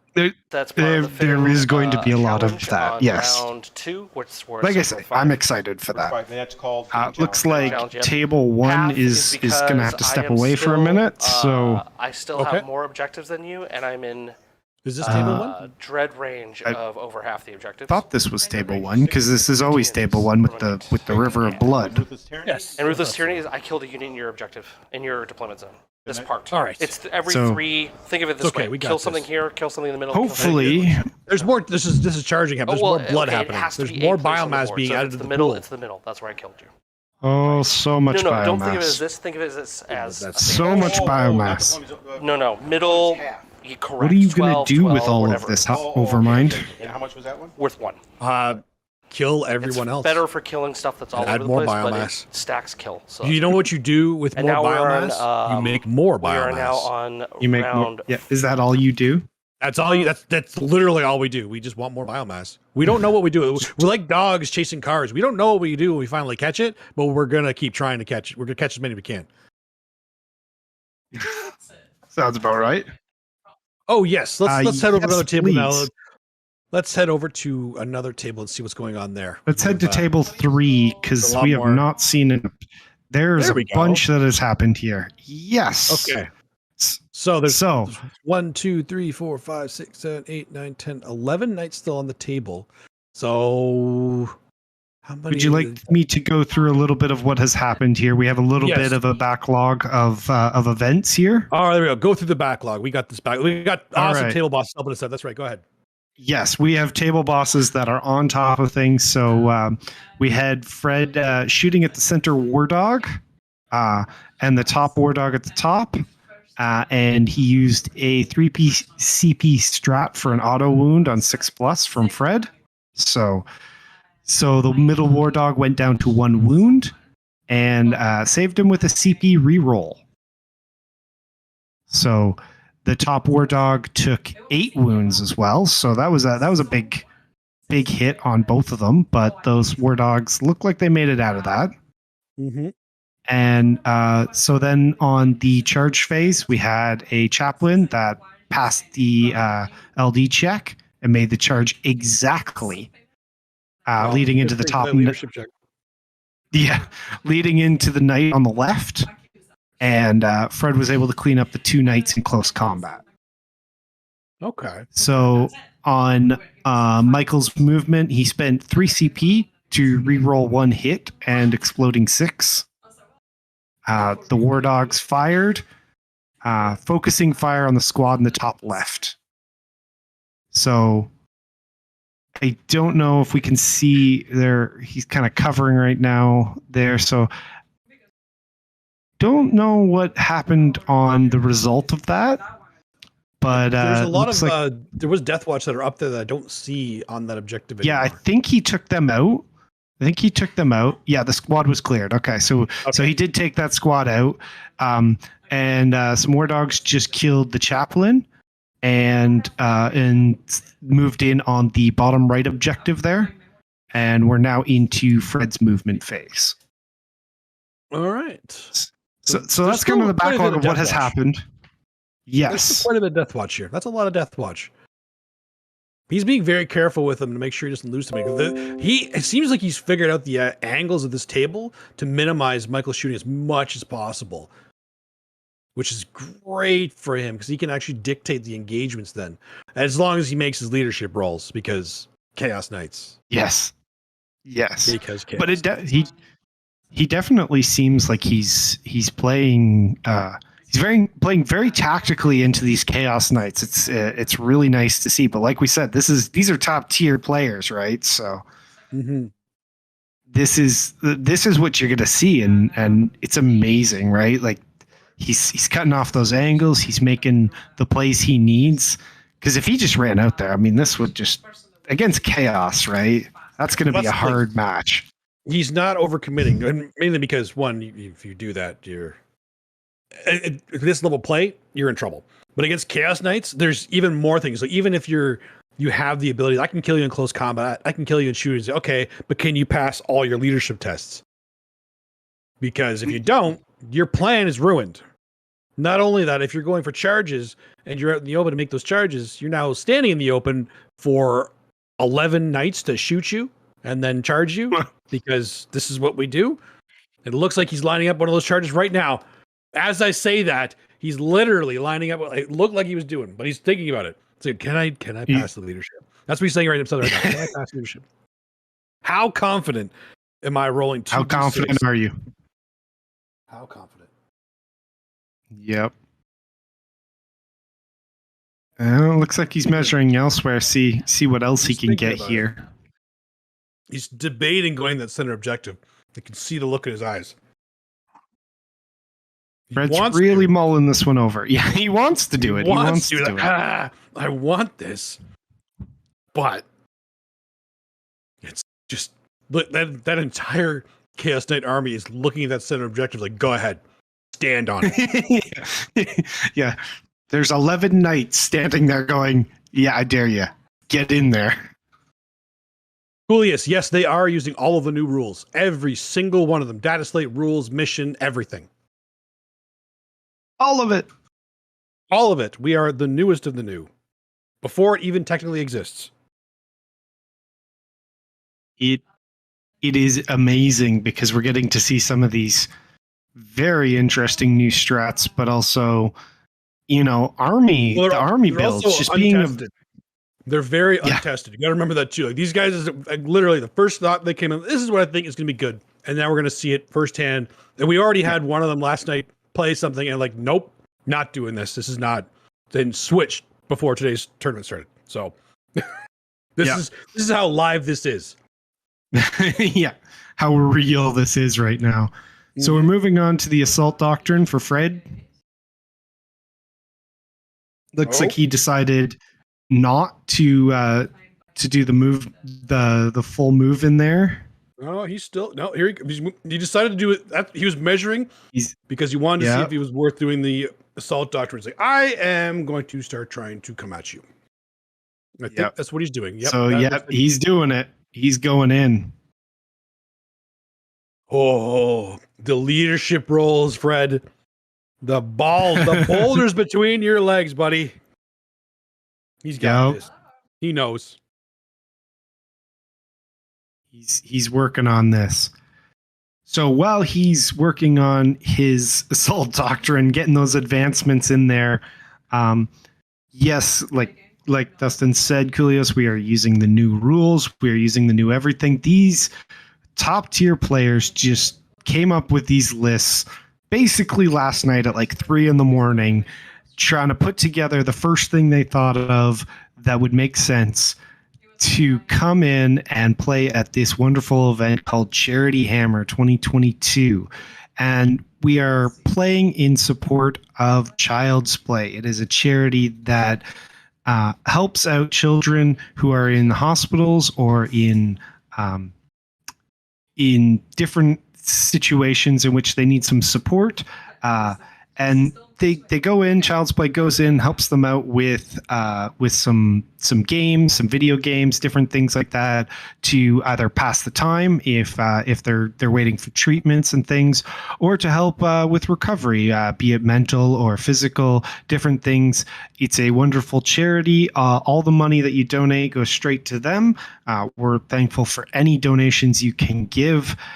And if you donate $30, every $30, you get a raffle ticket to be entered into a raffle for some wonderful prizes.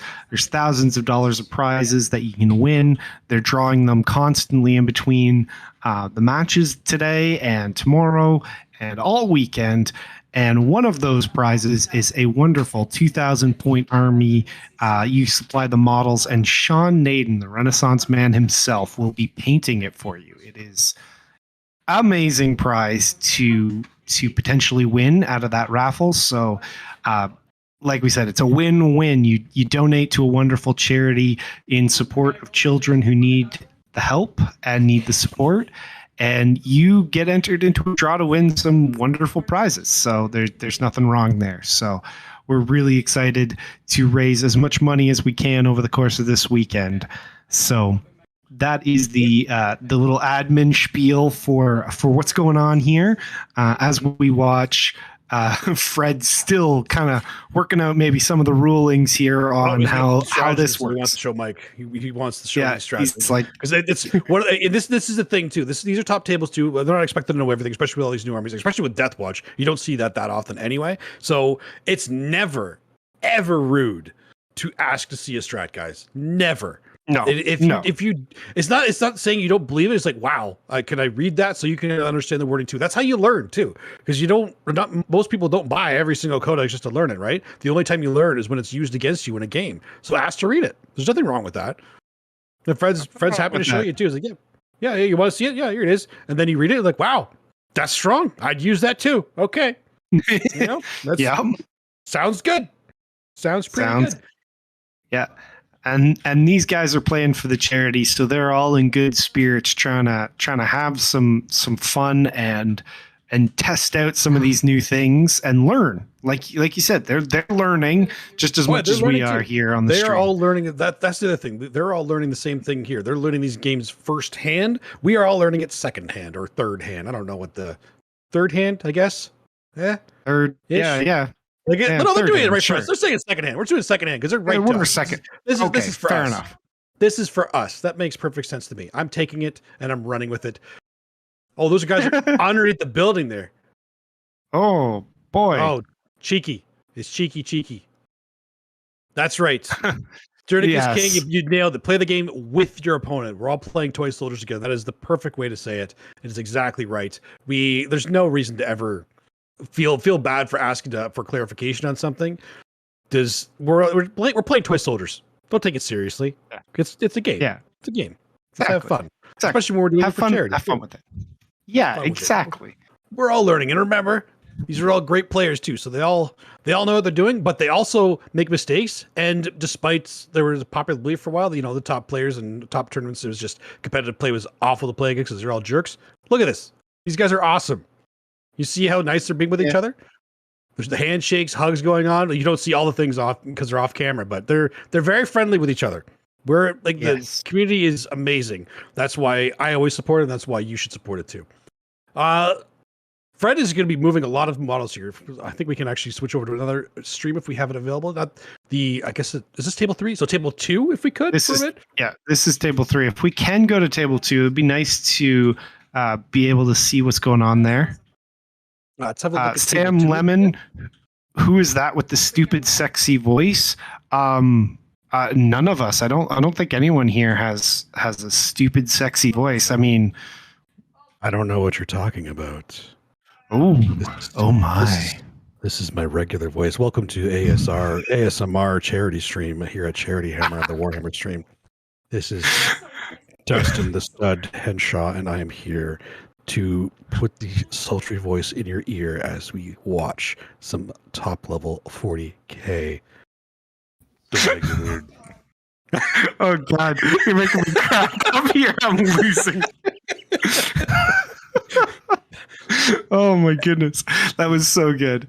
Yeah, so this is Dustin and Josh from Stutter Scrub. We're here commentating for Charity Hammer and just helping to support everything. No, everybody's just losing it. We got mods and our table bosses saying that Dustin's a creeper. This is just, man. Every single one of you loved that. You can't lie. I love that I'm in all of your ears right now, so I can do this. And you listen to it and you love it. This is 40k Charity Hammer. And you're lucky I'm not doing this late at night, because this would be the entire podcast. The entire stream would all be this close to the mic with this voice. So, oh goodness, I don't know how long I keep that up. Oh geez, I'm turning myself on a little bit. This is what you get. We lost Scary. We lost the dad jokes, and instead we get sultry Dustin. Yeah, you can't win, but at the same time, there's no everybody win wins. Everybody wins at the same time, though. That's the thing. Stop calling me Seth, KR Quinn. Come on, I'm not Seth. He's a bigger guy than me. He could pick me up with a pinky. I'm pretty sure. Oh my goodness. This is amazing. Yes. This is the 13 War Dog list. Yes, let's move over to table 2 if we can, and we'll try to stay on it for a minimum amount of time so it doesn't blow up. Here we go. Whoa. Okay. So there was a lot of things in the middle, and now because it's Harlequins versus Eldar, everything is everywhere else. Because everything is not in the middle. Everything is not there anymore. Wherever you thought it was, you were wrong. Everything has moved to the other side of the table.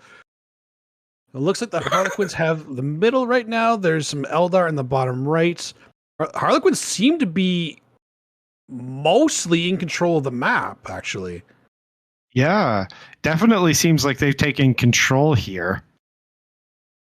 Now, But I'm sure there's going to be like a lot of deep strikers coming in for the craft worlds because they have a lot more use out of deep striking things. So I'm sure that Billy actually has some reinforcements that are coming in either this turn or next turn. Who went first here? Do you know? I believe Violence went first. Let me double check on that for you. Because I believe... Oh, Billy went first. Billy did go first. Billy did go first. Okay, so coming in either this turn or next turn. Oh, no, so next turn. So Next Billy turn. might have either... Yeah. He might have either kept some things off or... Yeah, I'm sure at least the Dire Avengers and stuff are going to be... Most of them are going to be in Deep Strike still. How much to make Dustin talk like that all night? Oh, that's going to take a donation. That's going to take a donation, man. I'm only here for this round, and then Josh and I will be back again for 3 more rounds tomorrow. So if you want to have this sultry voice in your ear again, then donations are always appreciated. But just being here, watching, and sharing is also very much appreciated. You guys just being here is already awesome enough. So Yes. it also is going to take a lot of tea because my throat needs the tea to soothe itself to do that enough. Yes. Yes, you need more of that. Now we're getting asked, are there any spears left? I haven't actually seen the spears on the table yet. I'm not 100% sure I don't on remember that. like, when we were here before. I didn't see them, and I don't see them yet. So I feel like they're actually part of the things that are in Deep Strike because those at the top leftish, those are definitely Star Bolas. So those are Harlequins. I'm pretty sure. Yes. So we're gonna see right now because this is Billy's turn 3 here. So if he does have them, we should be seeing them. Mm-hmm. So Yeah, we're gonna see it at the end of his movement phase here. We'll see. We gotta stick around here to see exactly. Hopefully, this camera stays on long enough for us. This is the chop you want to remember, guys. So if it kicks out on us, it's because we've been watching it for too long. It doesn't like being looked at for too long. It's very shy. But we'll stick with it as long. We'll stick with it as long as it stands here for us until we spook it. So nobody make any sudden moves. And hopefully we're going to see the rest of Billy's army come on here and see exactly the kind of position that he's really in because he is behind right now. But I could be wrong, but I feel like that's because he hasn't committed his forces yet. So I want to see how much stuff he has. Artemis Steve, you're awesome, Dustin. Thank you very much, sir. You're awesome too. Thank you for being here. And thank you for just being awesome yourself. You guys getting any overall vibes in the new game or way too early still? Overall vibes, I actually love where the game is going. Like overall, I love it. Scores are definitely going to be going down a little bit. You're going to be seeing a lot more of the codex specific secondaries coming out in games. So there's going to be a lot of learning from a lot of people. And they're the Shining Spears. yeah, the SP did mention that they were hiding in one of those ruins there. So There they are. Okay. So I think we just okay. We just couldn't see them, but they were there. The sneaky spears. Sneaky spears? Sneaky spears. Yes, but the scores look like they're going to be down a little bit. But I actually think the games are going to be a little bit closer now. Like, I think with the change that have happened, a lot of the armies have kind of been brought to a closer level to each other. I honestly believe that this is overall has been a fantastic data update, and I'm sorry to all of you who are playing overpowered armies and got nerfed. You deserved it. All right. If you don't think you deserved it, you weren't playing them right. That's all. That's it. Okay. It's actually a very good change. I love the change. Oh yeah. Okay. There's all the spears. We are here. Okay. We can go to table 1 while this chaos happens in the middle here. Well, this goes on. Now, the other thing to be said quickly on that, KR Quinn, is that I think it's interesting to see how the CP changes are taking effect here.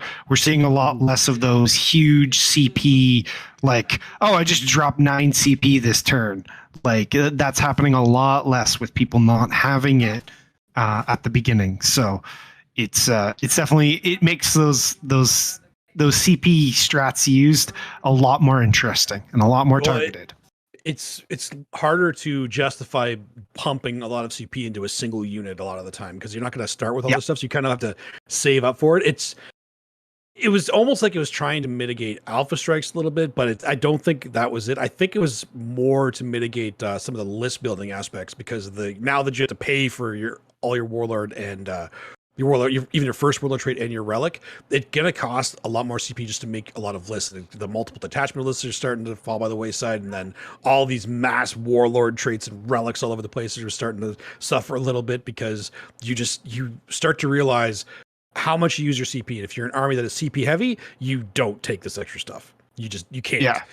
But if you're not, then you can kind of get away with it, So it's a matter of finding out the kind of army you want to play, your style of play, and seeing exactly where it lands you in the end. The only way to do that is to play test. You got to play these games. You got to do it with no CP, do it with a lot of CP, see which one you prefer, and then kind of find the middle ground of how much CP you really need. If you need to bring your CP regen, whatever the character or strat or however it is, your army does that, and then kind of see where it goes from there. Every time I see you and hear you remind me of my other friend Steve Sisk, another old timer guy. Old timer guy? What the hell, man? That was timer. What the hell? Old timer. Get an old timer. Get old timer. This is not how old timers talk. This is I can't do that for very long. It's getting worse and worse every time you do it because you don't have the T to help you. No, I don't have the T. That's the problem. I can only do it for so long without the T. That's it. It gets raspy, but not the sexy kind of raspy. It's the hoarse. It's the cold raspy. That's the cold. Yeah. Yep. That's not what you want. That's not what you want.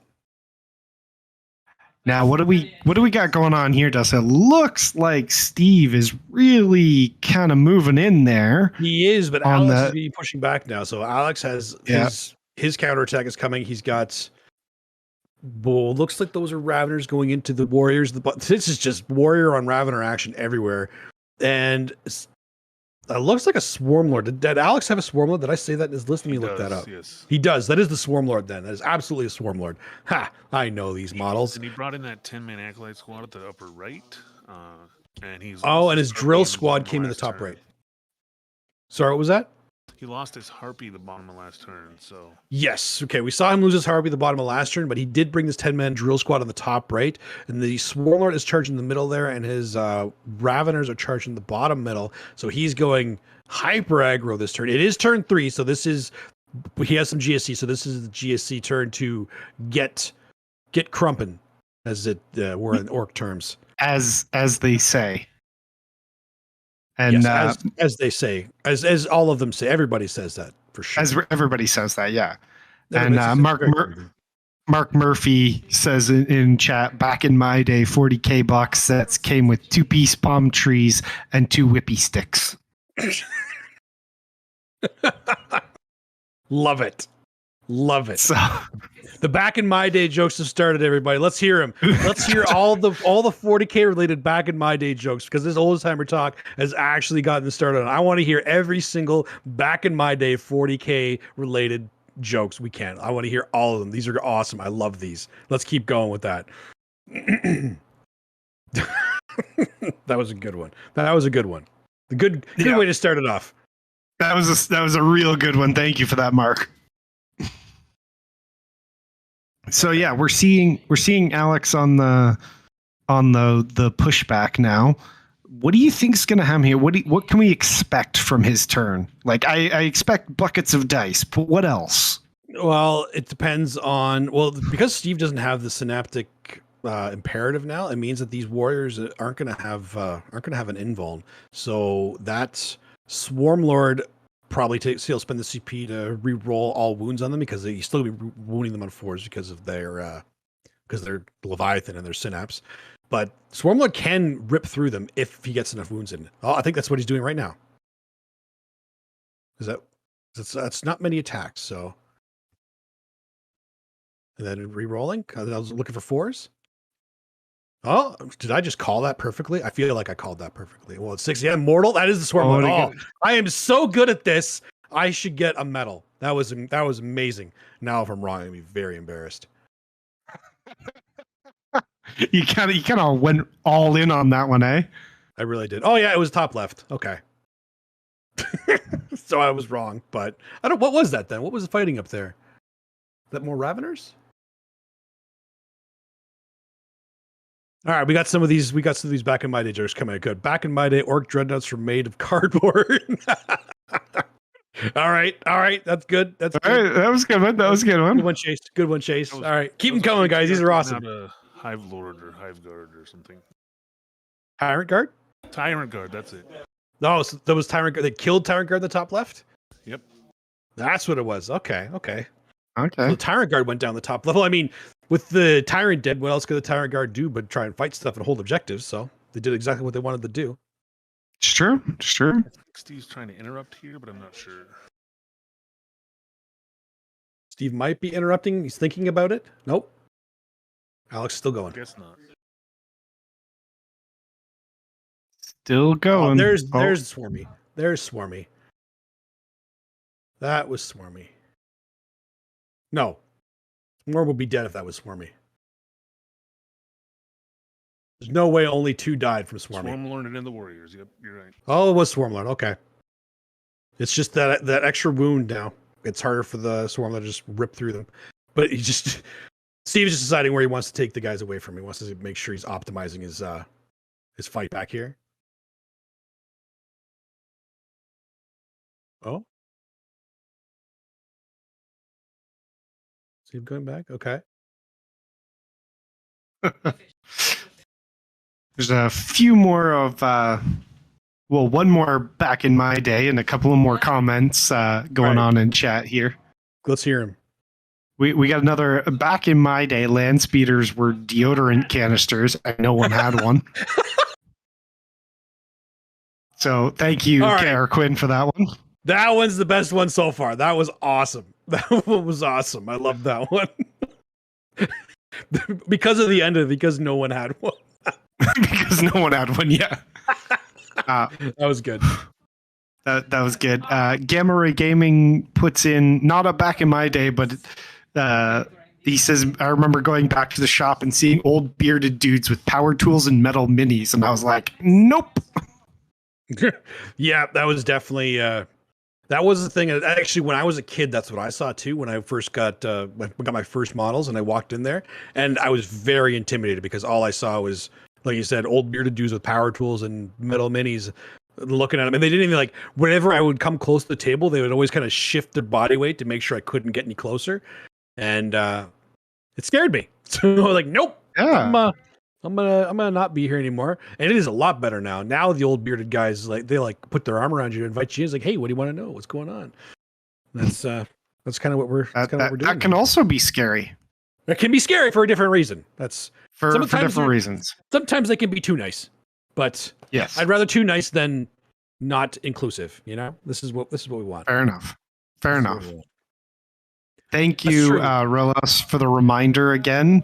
Alex is playing with +1 AP and 3 plus D3 advance, even in soup. That was no, confirmed. No, we said he didn't have that. Oh, he didn't have that. Sorry. He did not have that. Yeah. He did not have that. But Rolas is reminding us Yes. and reminding the new people in the streams. So Yes, exactly. And Tyrant Guard can put in some pain, ironically, after a Tyrant dies. That's right. They get better. They do get better if they die, if the Tyrant dies near them, which is a big deal. All right, yes, let's switch over to another Yes. table. I think it was table 3 that we wanted to go see. Let's see what the Death Watching Knights are doing now. yes, let's see what we got some backlog of information here. So I'll once again give you the rundown of what's happened since Give us we've been the rundown. away. So for Fred, when we moved into shooting, the 4 bolters picked off the knight with the single wound. He tried to CP to stop it, but he failed. So that knight was done, and he lost the knight in the top left corner to shooting as well. So killed 2 knights, which is real nice for him. And Fred failed 2 charges on his charge in his charge phase, And then we went on to Michael's movement. He spent 3 CP to re-roll 1s and exploding 6s. And Fred is adding 1 to his saves. And they were going on the aggressors in the top left objective. So that's what was going on over there. The brigands were doing some work, but there's only 3 left in the squad on the bottom right objective. Okay. So it's a little bit of an update of what's happened since we've been gone. Mm-hmm. So there's a lot happening in this one now. There are a few less knights. They're slowly but surely kind of dwindling, but Fred's army is also dwindling too, because he started to come out to fight now. Now that it's Michael's turn, we got to see exactly how many of these Death Watch he can pick up, because Fred had to go out in the open to start trying to contest this objective. And it means the knights are going to be able to bring their full force onto him. Yeah. +1 save is a big deal for that, though.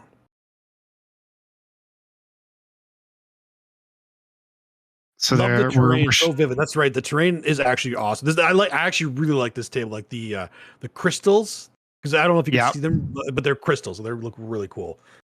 Oh, they look awesome. The train is very good. Yes, very good here. And Now, if you look at it from the top two, it might look a little light, but if you saw the earlier turns, Fred managed to cut off almost all the angles from Michael in the first couple of rounds with the way he deployed behind there, which was awesome to see too.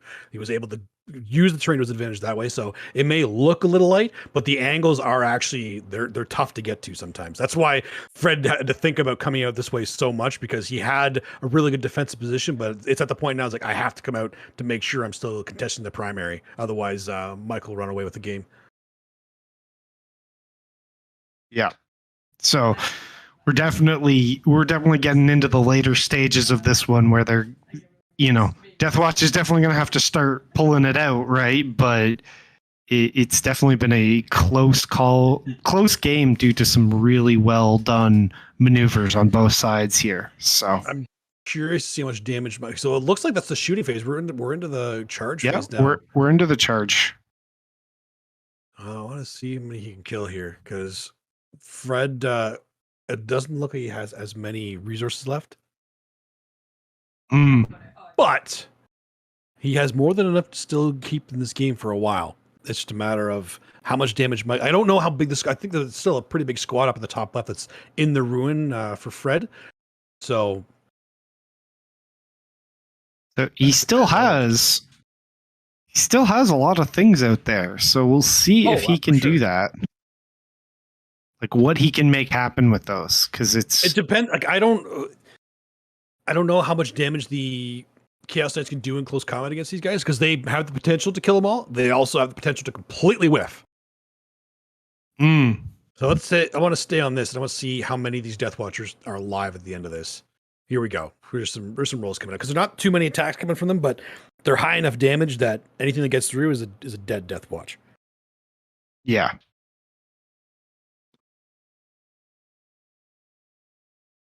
Three left in the squad on the top left is what we're getting told. That is not a big squad at all. It is not. It is hidden, which is why we can't tell. It's so well hidden. Two aggressors and a sergeant. Keep it secret. Keep it safe. Nice reference. Usually Adam does that, so I had to do it for him. That's for you, Adam. Okay. Fair enough. You have to get now while these guys. Yeah. Go ahead. Well, while they're getting here, I just wanted to call out Mark Murphy mentioned. Now we are the old guys with the beards. That is depressing. Why did you point that out?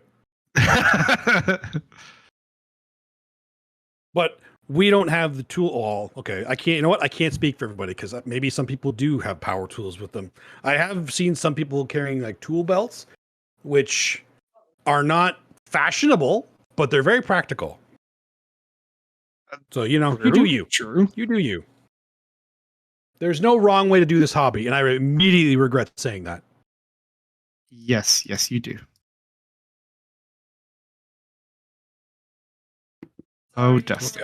Okay. Why do you say things? I don't know why I talk. There's sometimes it just happens. It's not me talking. It's just thoughts leaking out of my body. We don't want the things that leak out of your body. It's thoughts. They're not harmful. Wow, that's not true. They are very They can be very. they can be very harmful. True story. I was at the DMV today. They won't let me get my driver's license renewed until I can pass the eye test. So I gotta go get my glasses again. That is a hard day. That is a hard day. I once had my license when I renewed my license. I got the picture taken, and then when my birthday came up, it still hadn't come. So I called them. They couldn't tell me. So, oh yeah, no, it should be coming. Should be coming. Okay, cool.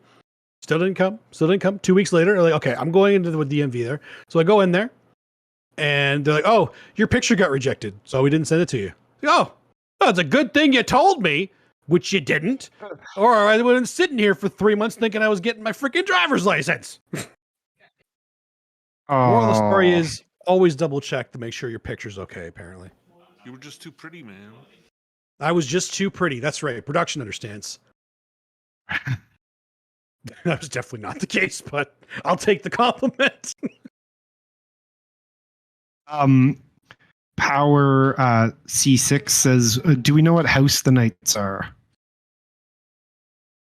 Good question. Do we know what the house the knights are? Maybe see if I can find the list if it's on there. I was looking for the list. I couldn't find it to answer that question. Dustin will look and see if he can find it, or we will get an answer from our wonderful table bosses who have all of this information.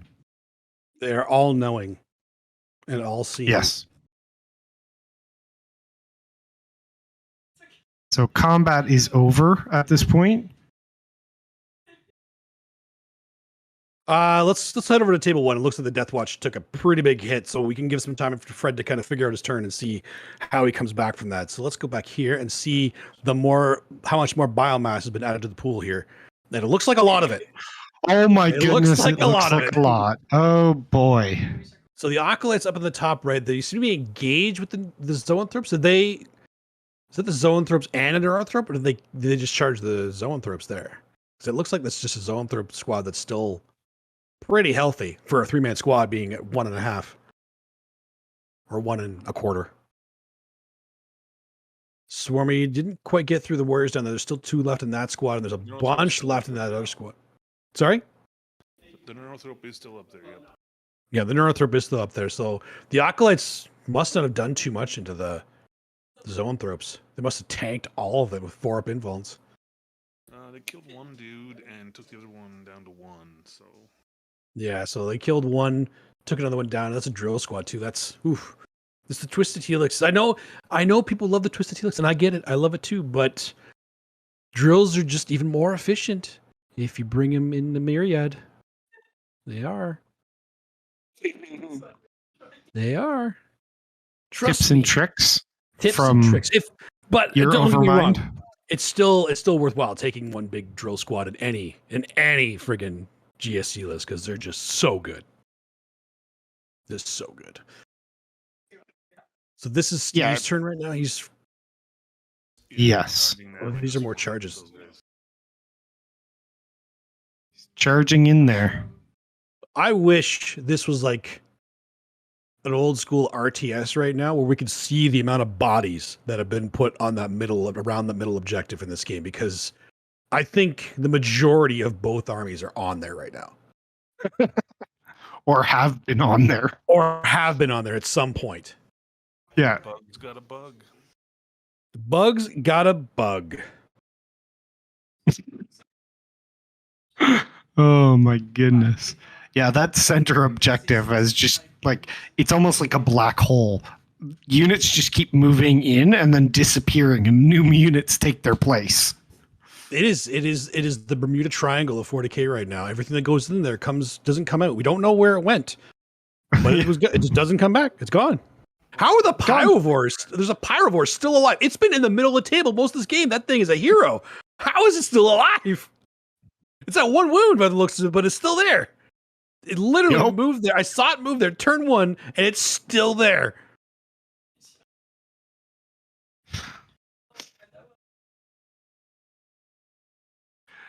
Yes, the meat grinder objective.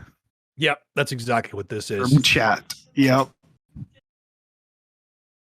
I mean, And you look at those secondaries that they've chosen, this was definitely going to be the case for this match. Not just because they're both NIDs, but grind them down, no prisoners, engage on all fronts, assassinate. Like, they were going to be doing this no matter what. This was going to happen. We knew it was going to happen, and we're experiencing it right now. Yeah, we were just waiting for it to happen. We were waiting to watch what turned out, right? What unit was left at the end of it? See, I'm curious too. For the secondaries right now, Steve only has 9 in his secondary. Is that all grind them down? We just haven't scored assassinate, probably, but yeah, I'm assuming that it is, and like we're not scoring no prisoners or assassinate yet. No. Grind them down. Is it going to be a 6? It probably has 1 on second interrogation then, because if it's Steve's turn, he hasn't got the grind them down points because he went second, didn't he? Yeah, he went second. Yes. So grind them down point wouldn't have been scored yet. So it's 2 grind them down probably and 1 psychic interrogation. Maybe 1 grind them down, 2 psychic interrogation. I'm not sure which, but either way, I want to see if this Swarmler can survive this. He's not quite as tanky in close combat as he once was. Still tanky, but he's not quite as tanky. So these little guys swarming him might be able to get through him, but it depends on how hot Alex's rolls are. Let's see how this turns out, and then maybe we can check out table 2 if we have the capability. I don't know if we can go to table 2, but once we see this roll, oh, there we go. Swarmy's at full health right now, so it'll take a bit. See, this is the one that is interesting to watch right now too, because there's so much mobility, and those shining spears are gone. Yeah. They were there. We found them, and we lost them. And then we immediately lost them again. This looks to be in pretty good control for the Harlequins right now. I don't see much Eldar. Even in the back, their home objective is swarmed with Skyweavers and Skyweavers and not a Void Weaver, Star Weaver. All kinds of weavers are weaving up there. They've weaved into their back lines. Just weaving around. Now, exactly, Jernicus. The Swarmy is he hits a lot more. He hits harder, but he's definitely living and dying by that 4++. That is 100%. He's not a 3++ anymore. Now it's parry's just instead of giving a 3++ in combat, it's just 1 free save basically. If you fail 1, he just passes it in melee, which is cool, but it's definitely not as good as the 3++. But they've definitely cut down the 3+ invulnerable. Thank God, because they were obnoxious. 4++ is at least it's a 50-50, so it's kind of like eventually it should go one way and the other. The 3++ it was well, if you've seen some of my games when I had the Zoanthropes in there, they would tank a full 8-man Berserker squad and not lose a wound because of that. So it wasn't okay. So Billy actually had okay. That means the Harlequins actually killed them. All the bikes this turn. They're still in the middle because it's still the Quinn's turn. It means Billy's losing a lot of his resources. I don't know if he has enough to come back from this at this point. There's so much stuff back there. Yeah, there's a lot of Harlequins on the map right now. I can't even. I'm trying to find because that in the bottom left looks to be the troop squad that was walking and probably the Shadow Seer. So I don't even see where are the Eldar. Trouble is that he has the orange and yellow color, so he does have a unit on the center objective there. You just can't see it because it blends in with the objective marker. Oh, it is a shining spear there. Wow. So it's like perfectly in the flame. That looks cool. Now that I see that, looks cool. Oh no, it's gone now. Because he actually took 2 out, and I was like, wait, there were units there? We saw it. We saw he was hiding, and then we pointed it out. That was our fault. Those shining spears were amazing at hiding. Because they hid in the ruins, then they hid out in the open. I don't know if you guys like watching this on the stream could see that, but I couldn't see them there. Like they were perfectly in that flame. That was cool. I didn't know they were there. It was that was really cool. I did not know that was there. Also, we did get an update for Power C6 on the House of the Knights. The Brigands are the Dreadblade, and everybody else is Prideful Wrath. Oh. Okay. Well, there you go. Dustin got that elf killed. I 100% did. That was completely my fault. I saw it at the last second, so the Harlequins killed it. That was my fault. Yeah. I will Dustin, take the rap for that. You have helped the forces of the hive mind lose by not blessing the dice. You have helped kill elves today. Like you're just not. You don't have a good track record. Commentators can't influence games. I'm doing it without even doing it. Yeah, you're just cursing constantly. Cursing. It's when I see something because of the hive mind. It's everybody at Charity Hammer is part of the hive mind at this point because there's so many hive mind players there. So when I realized it, that's exactly when Violence realized it. It was like, okay, he's dead. Thank you for pointing that out. Yeah. I'm like, well, sorry about that. It's my bad. My bad. You should have survived. Let's go over to table 3 for a second. I'm gonna see what the Death Watch managed to do on their team. Because I don't think that game will last much longer unless there's things that I don't know about there. Yeah, he's committing. He's committing now. Here he comes. Yeah. This is the do or die turn for Fred.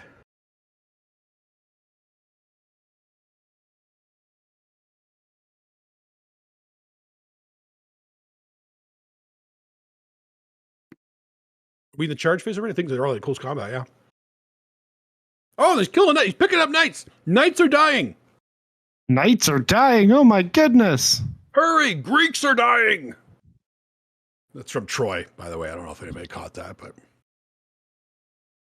I tuned you out, so most whatever. people do. Apparently. People do. That's when I have to start talking like this. Because this Oh no, it's back. It's Welcome back. To the ASMR. It's always back. It's never gone. It never left you. Wow, that's an LF attacks. What are they, Raveners? You're not Tyranids, Fred. Stop rolling so many dice.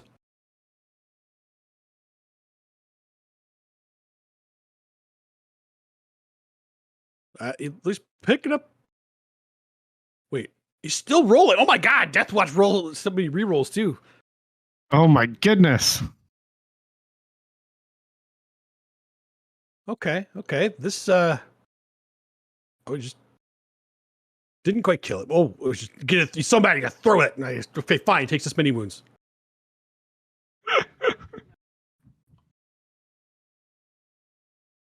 Still got some more attacks there. There's so many guys attacking. That's got to be like the remainder of his army, aside from the guys in the bottom left.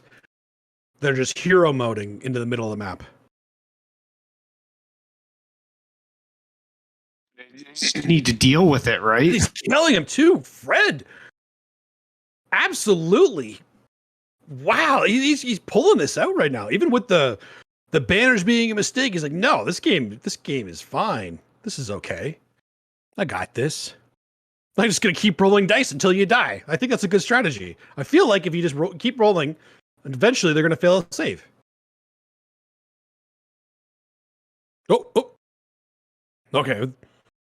It looked like he was gonna take the knight off and slap his head. No, it's not dead yet. Let me finish. Not dead yet. Stop taking it away. I want to roll my dice. Give me my glory. There's still what? Oh my god! Is it dead now? Oh, we're just taking it down again. Oh no! Just took a wound. It's still there. Looks like it survived. Looks like he's gonna. Is he done now? It looks like he's done now. So maybe Mike will get to fight back. But looks like he's taking that objective. Does Fred own the bottom right objective? I don't see a knight there. I don't see Death Watch either, but they could be hiding in that ruin. Do we know? We'll get our table boss on that one. Because if he's on that bottom, yes, that's actually Fred owns it. Yes, Fred owns the bottom right. Fred is still in good shape. Wow. Yeah, this for all the hardship that this game could have been, it's still going. He played it perfectly in terms of waiting in the first turn to make sure he didn't overcommit. That's the patience that the top level players have. You know, they don't just go, okay, I go first, cool, here I come. Like, no, he's like, no, there's no benefit, literally no benefit in you doing that. Because if I go and take one of these objectives early on, you're just going to kill whatever's on there. I lose a resource and I got nothing for it. So the way he's doing it right now is this is the way he can win this game. So, wow, this is a good one. This is good. Real he did good. a lot of damage to. I don't think it looks like he's not keeping that. No, there is a guy in combat with that. There's a little zit on the left hand side of that knight in the middle there. I can see. He did get a couple of guys taken off on the fight back, so so the knight did kind of swing back heavily. Yep. But could have gone a lot worse. I mean, he took some knights off the table. He took which is two of them big. off the table, and again, every knight he loses is a big deal. And Fred is losing resources, but so is Michael. So Yeah. now we're in bottom of 4, so Fred's going to try and take back this middle objective. He's got to start committing some more of his resources there, because now that Fred's kind of showed himself, Michael knows Michael? exactly what. No, I mean Michael's Fred. good- Because, Okay. now that Fred has showed himself, because all of his, Yeah. not all of them, but most of his resources now are in the middle of the table, what's left of his army. So Michael now needs to kind of try to put him away in terms of, I need to kill these things, so you can't contest this middle anymore. And once this middle is under my control, he has bottom turn, so he can almost guarantee himself a nice 12 in the bottom turn, which should guarantee this for him, because Fred's primary is what's suffering right now, and there's only one more turn of primary for him. So, and his secondary game is on point. Like, his secondaries are actually crushing it. Actually, Michael doesn't even need the 12 primary, because he only needs 8. He only needs to hold 2 objectives, so it's not even that important. He's at 37 primary right now. It is phenomenal, isn't it, Nargo Matthew? White. Good point. Now, so much knights. So much knight. Oh my goodness. Those knights, big, beefy. And these are the small knights. These are the small knights. So there's no big knight in this list, which I believe means he didn't get the CP refunded for the detachment, but it's a stat checklist. You don't need to worry about like CP as much when your entire army is just ridiculously good stats. So we're just good base, so it doesn't matter. We're just here to stay. And we just are good. So the knights are now shooting. Here to stay. Nice. We Nice. want to win this game, so get out of our way.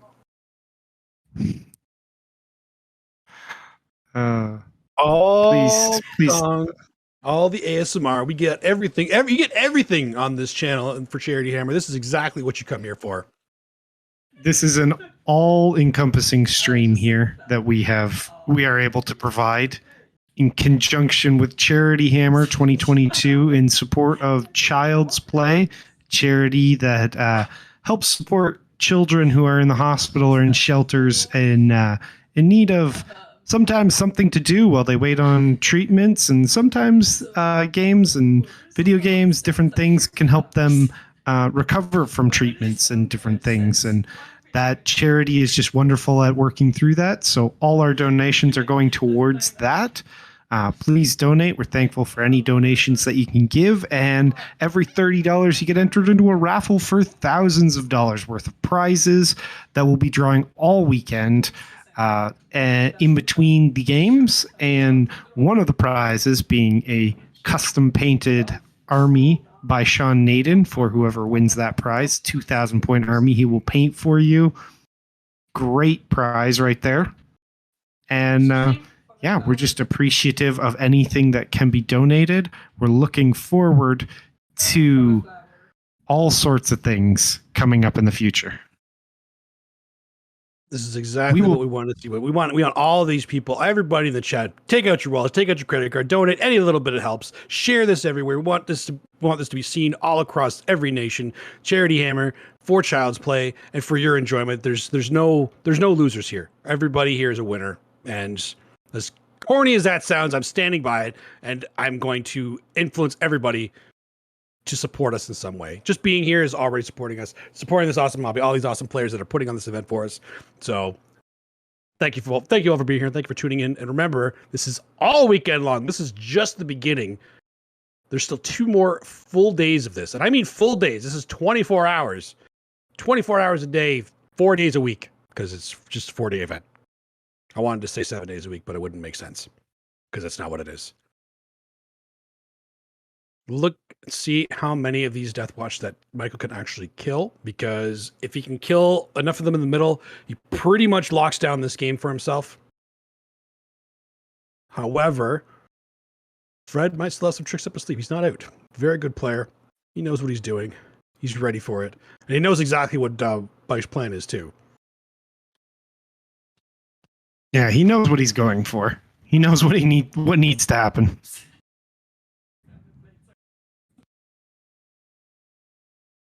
So many dice. Is this like, you know what? I'm just gonna shoot everything at the same time. It's almost what it feels like at that point. That's a lot of dice.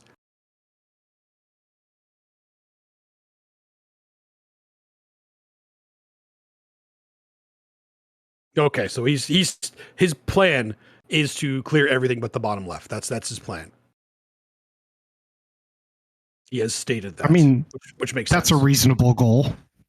It's definitely reasonable with the amount of shooting in close combat he's going to have left. Like, he should be able to do it. And it looks like the ruin in the bottom does have windows in it. So if Fred isn't on that objective, then he'll be able to see. Mike will be able to see him. So he might be able to take them out. Depends on how some rolling goes, though.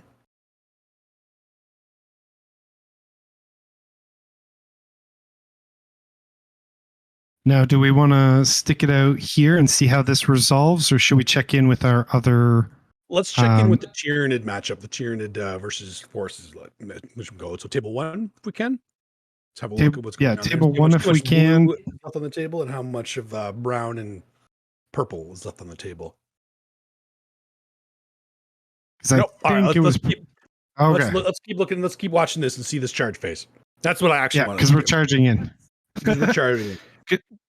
Because I think it was pretty. The Harlequins had a pretty good stranglehold on the other match. We'll check up on it in a minute just to make sure that we didn't miss anything. Like maybe the craft world are crafty for a reason, so maybe we'll see that in a second. See if they actually had it. True. But do you see what I did there with the stranglehold?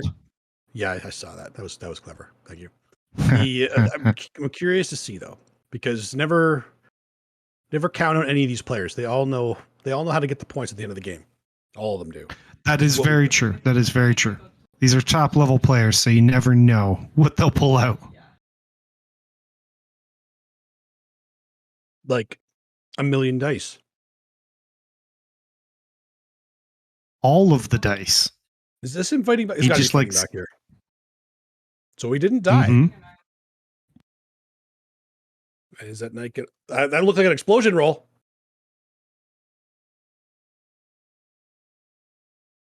I think that was an explosion roll. Yeah, he's exploding. It's exploding on everything.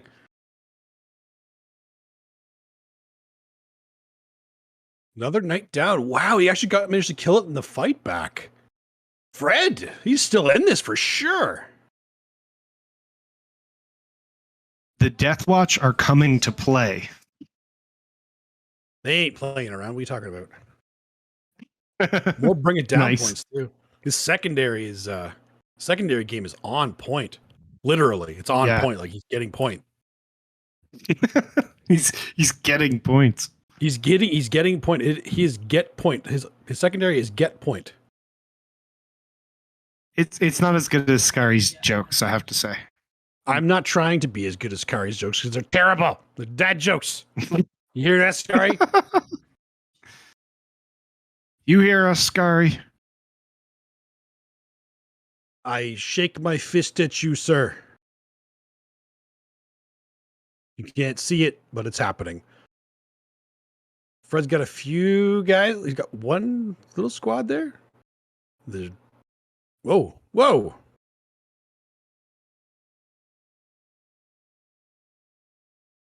So this is top of 5, I believe. So this would be the last turn for this game. Yeah, this would be Fred's. So we actually do have an update that that table 1 is done. Okay. So that one finished off with Alex coming out on top. 78 to 61. 78 to 61, yes. Wow. Well done, Alex. That was a great bloodbath too. So that it was hard to see Alex's models in there, but again, this is what we talked about. Alex is another one of these top players. He knows how to get those points at the end of the game. So that's crazy. A lot of it's No. came from the no prisoner scoring at the end. Oh yeah, so that's why. So it was close before because we weren't scoring the no prisoners, but the no prisoners points just like shot him over the top. And yes, the Harlequins did win over the Craft World 85 to 51. So they did kind of take over that game about halfway through there, like we saw. So it all started with when I saw that one Shining Spear. So I'm sorry, Billy. That's on me. That's on me. That Shining Spear was going to change that game if I didn't say anything. Yep. That Shining Spear was the thing, and Dustin cursed you. So I cursed it, and now it looks like they're talking about the rest of the game here, and this is tied right now. So they're one of them is desperately trying to figure out a point somewhere because otherwise, this is a draw. They're both looking through the scores, counting it all up again and again. Like, did we tie? Did we tie? That's always the conversation you have when you tie with somebody now. You kind of look at each other like, did we actually? Let's both count the points again because one of us has to be wrong. we didn't really just do that, did we? Did we just do that? Is that what just happened? Yeah. Yeah. Fred crushes the secondary game. Mike crushes the primary game. And we do.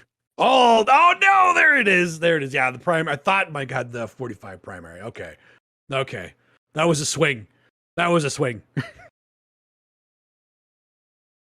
So it looks like Mike is going to take this win because he did get that extra primary there. The primary game, just a little bit better than the secondary game from Fred, though. Amazingly played game by Fred. It looked like he was actually in trouble for a while, but he was holding on for a long time. So well played by both these guys. And I almost wonder if that banners, that accident on the secondaries there hurt Fred a little bit, but he still got a lot of his secondaries. So the bring it down was always fantastic. The long vigil made sense too, because I don't think he missed a point on the long vigil. I don't think he did. No. So literally banners. It wouldn't have won the game for him if he had a better one, but obviously it would have been a bit closer too. And that was just because he made a mistake and played with it and still pulled it out well. It was the primary. It's so hard to win primary on these kind of maps against that many little Chaos Knights. So it was well played for sure.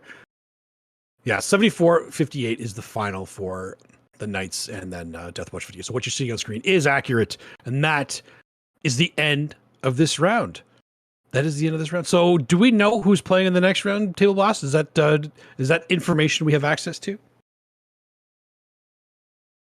Or is Colin going to tell us about it in a minute? I think yeah. I am not in the know. Okay, well that makes three of us. Perfect. Yeah. That is no problem. Okay, so we're going to keep talking about random things for a little bit. This is exactly what we do here. So let's talk about Charity Hammer one more time. Go ahead, Josh. Tell us why we're here for this weekend again. I will give you the rundown on why we are here. We are here in support of Charity Hammer 2022.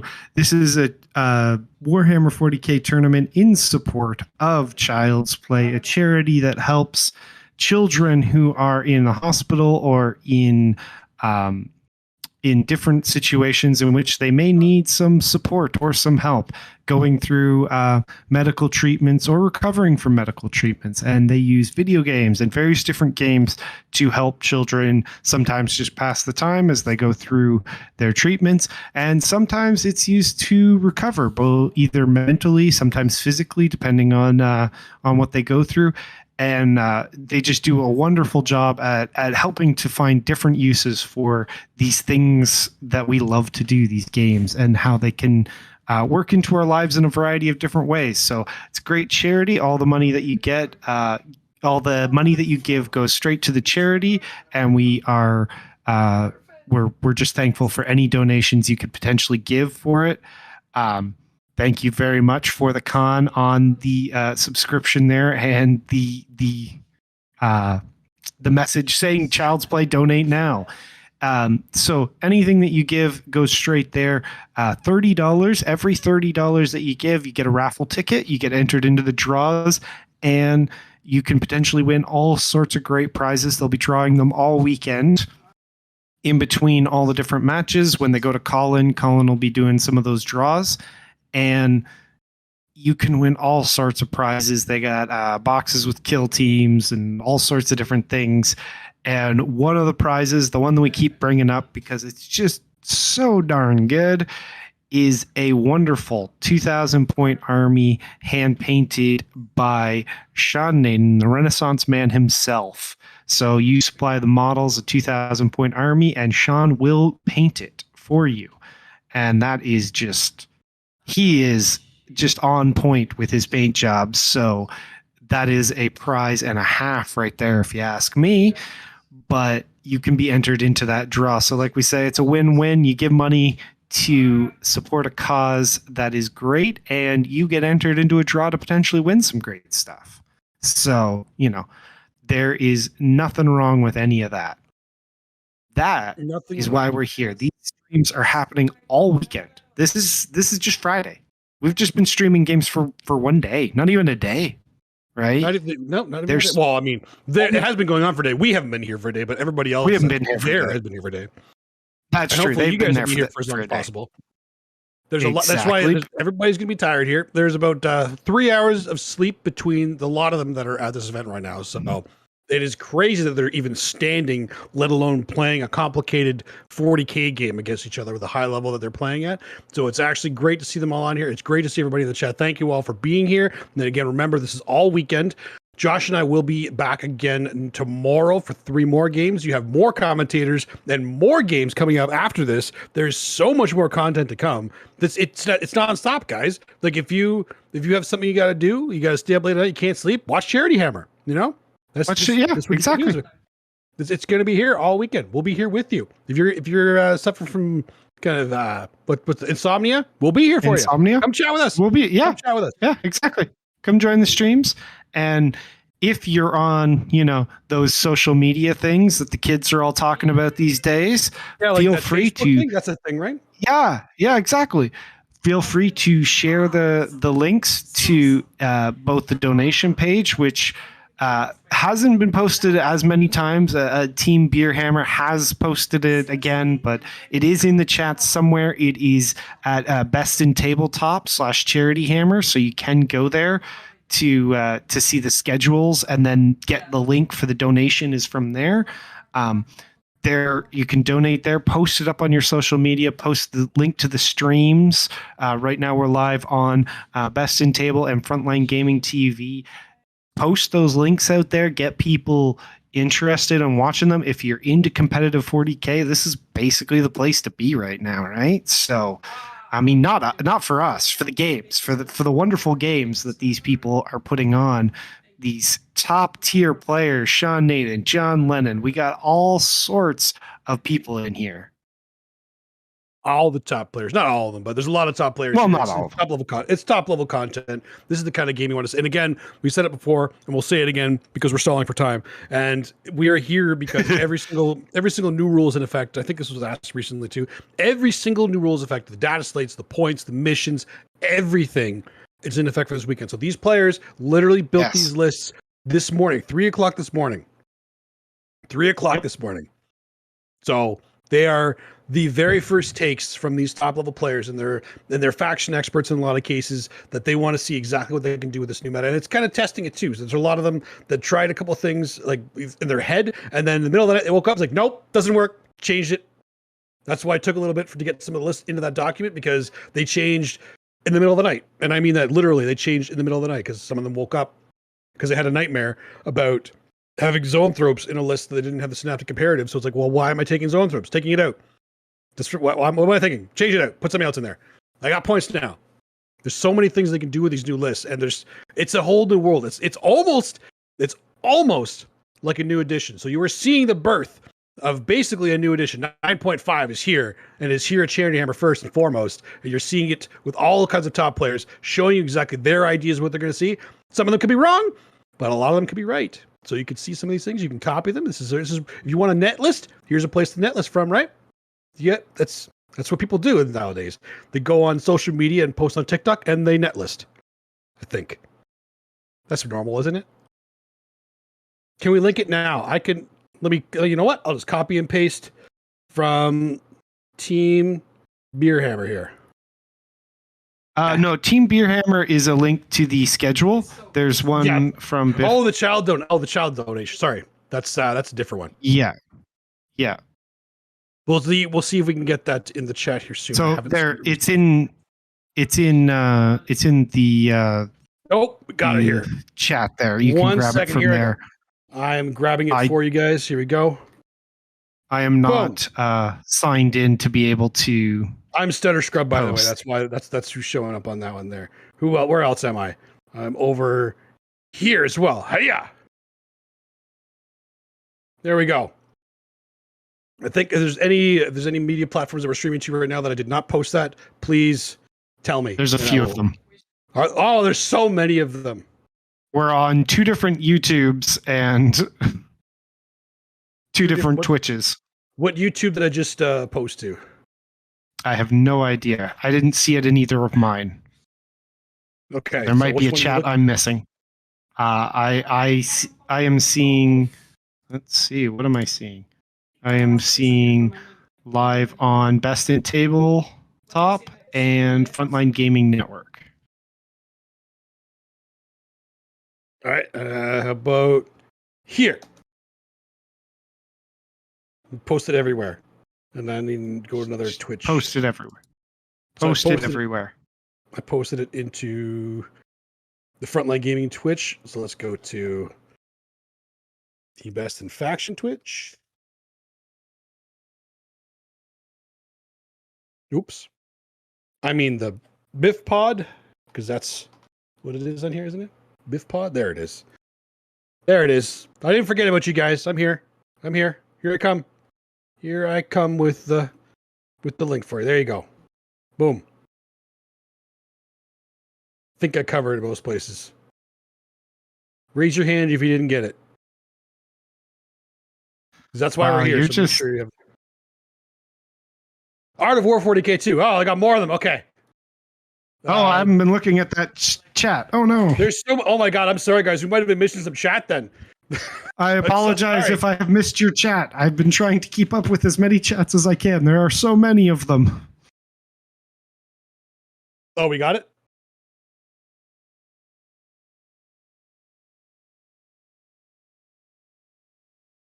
Oop.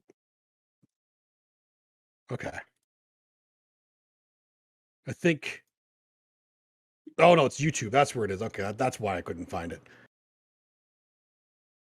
Bear with me. I'll get it there too. I'll make sure all these places have it.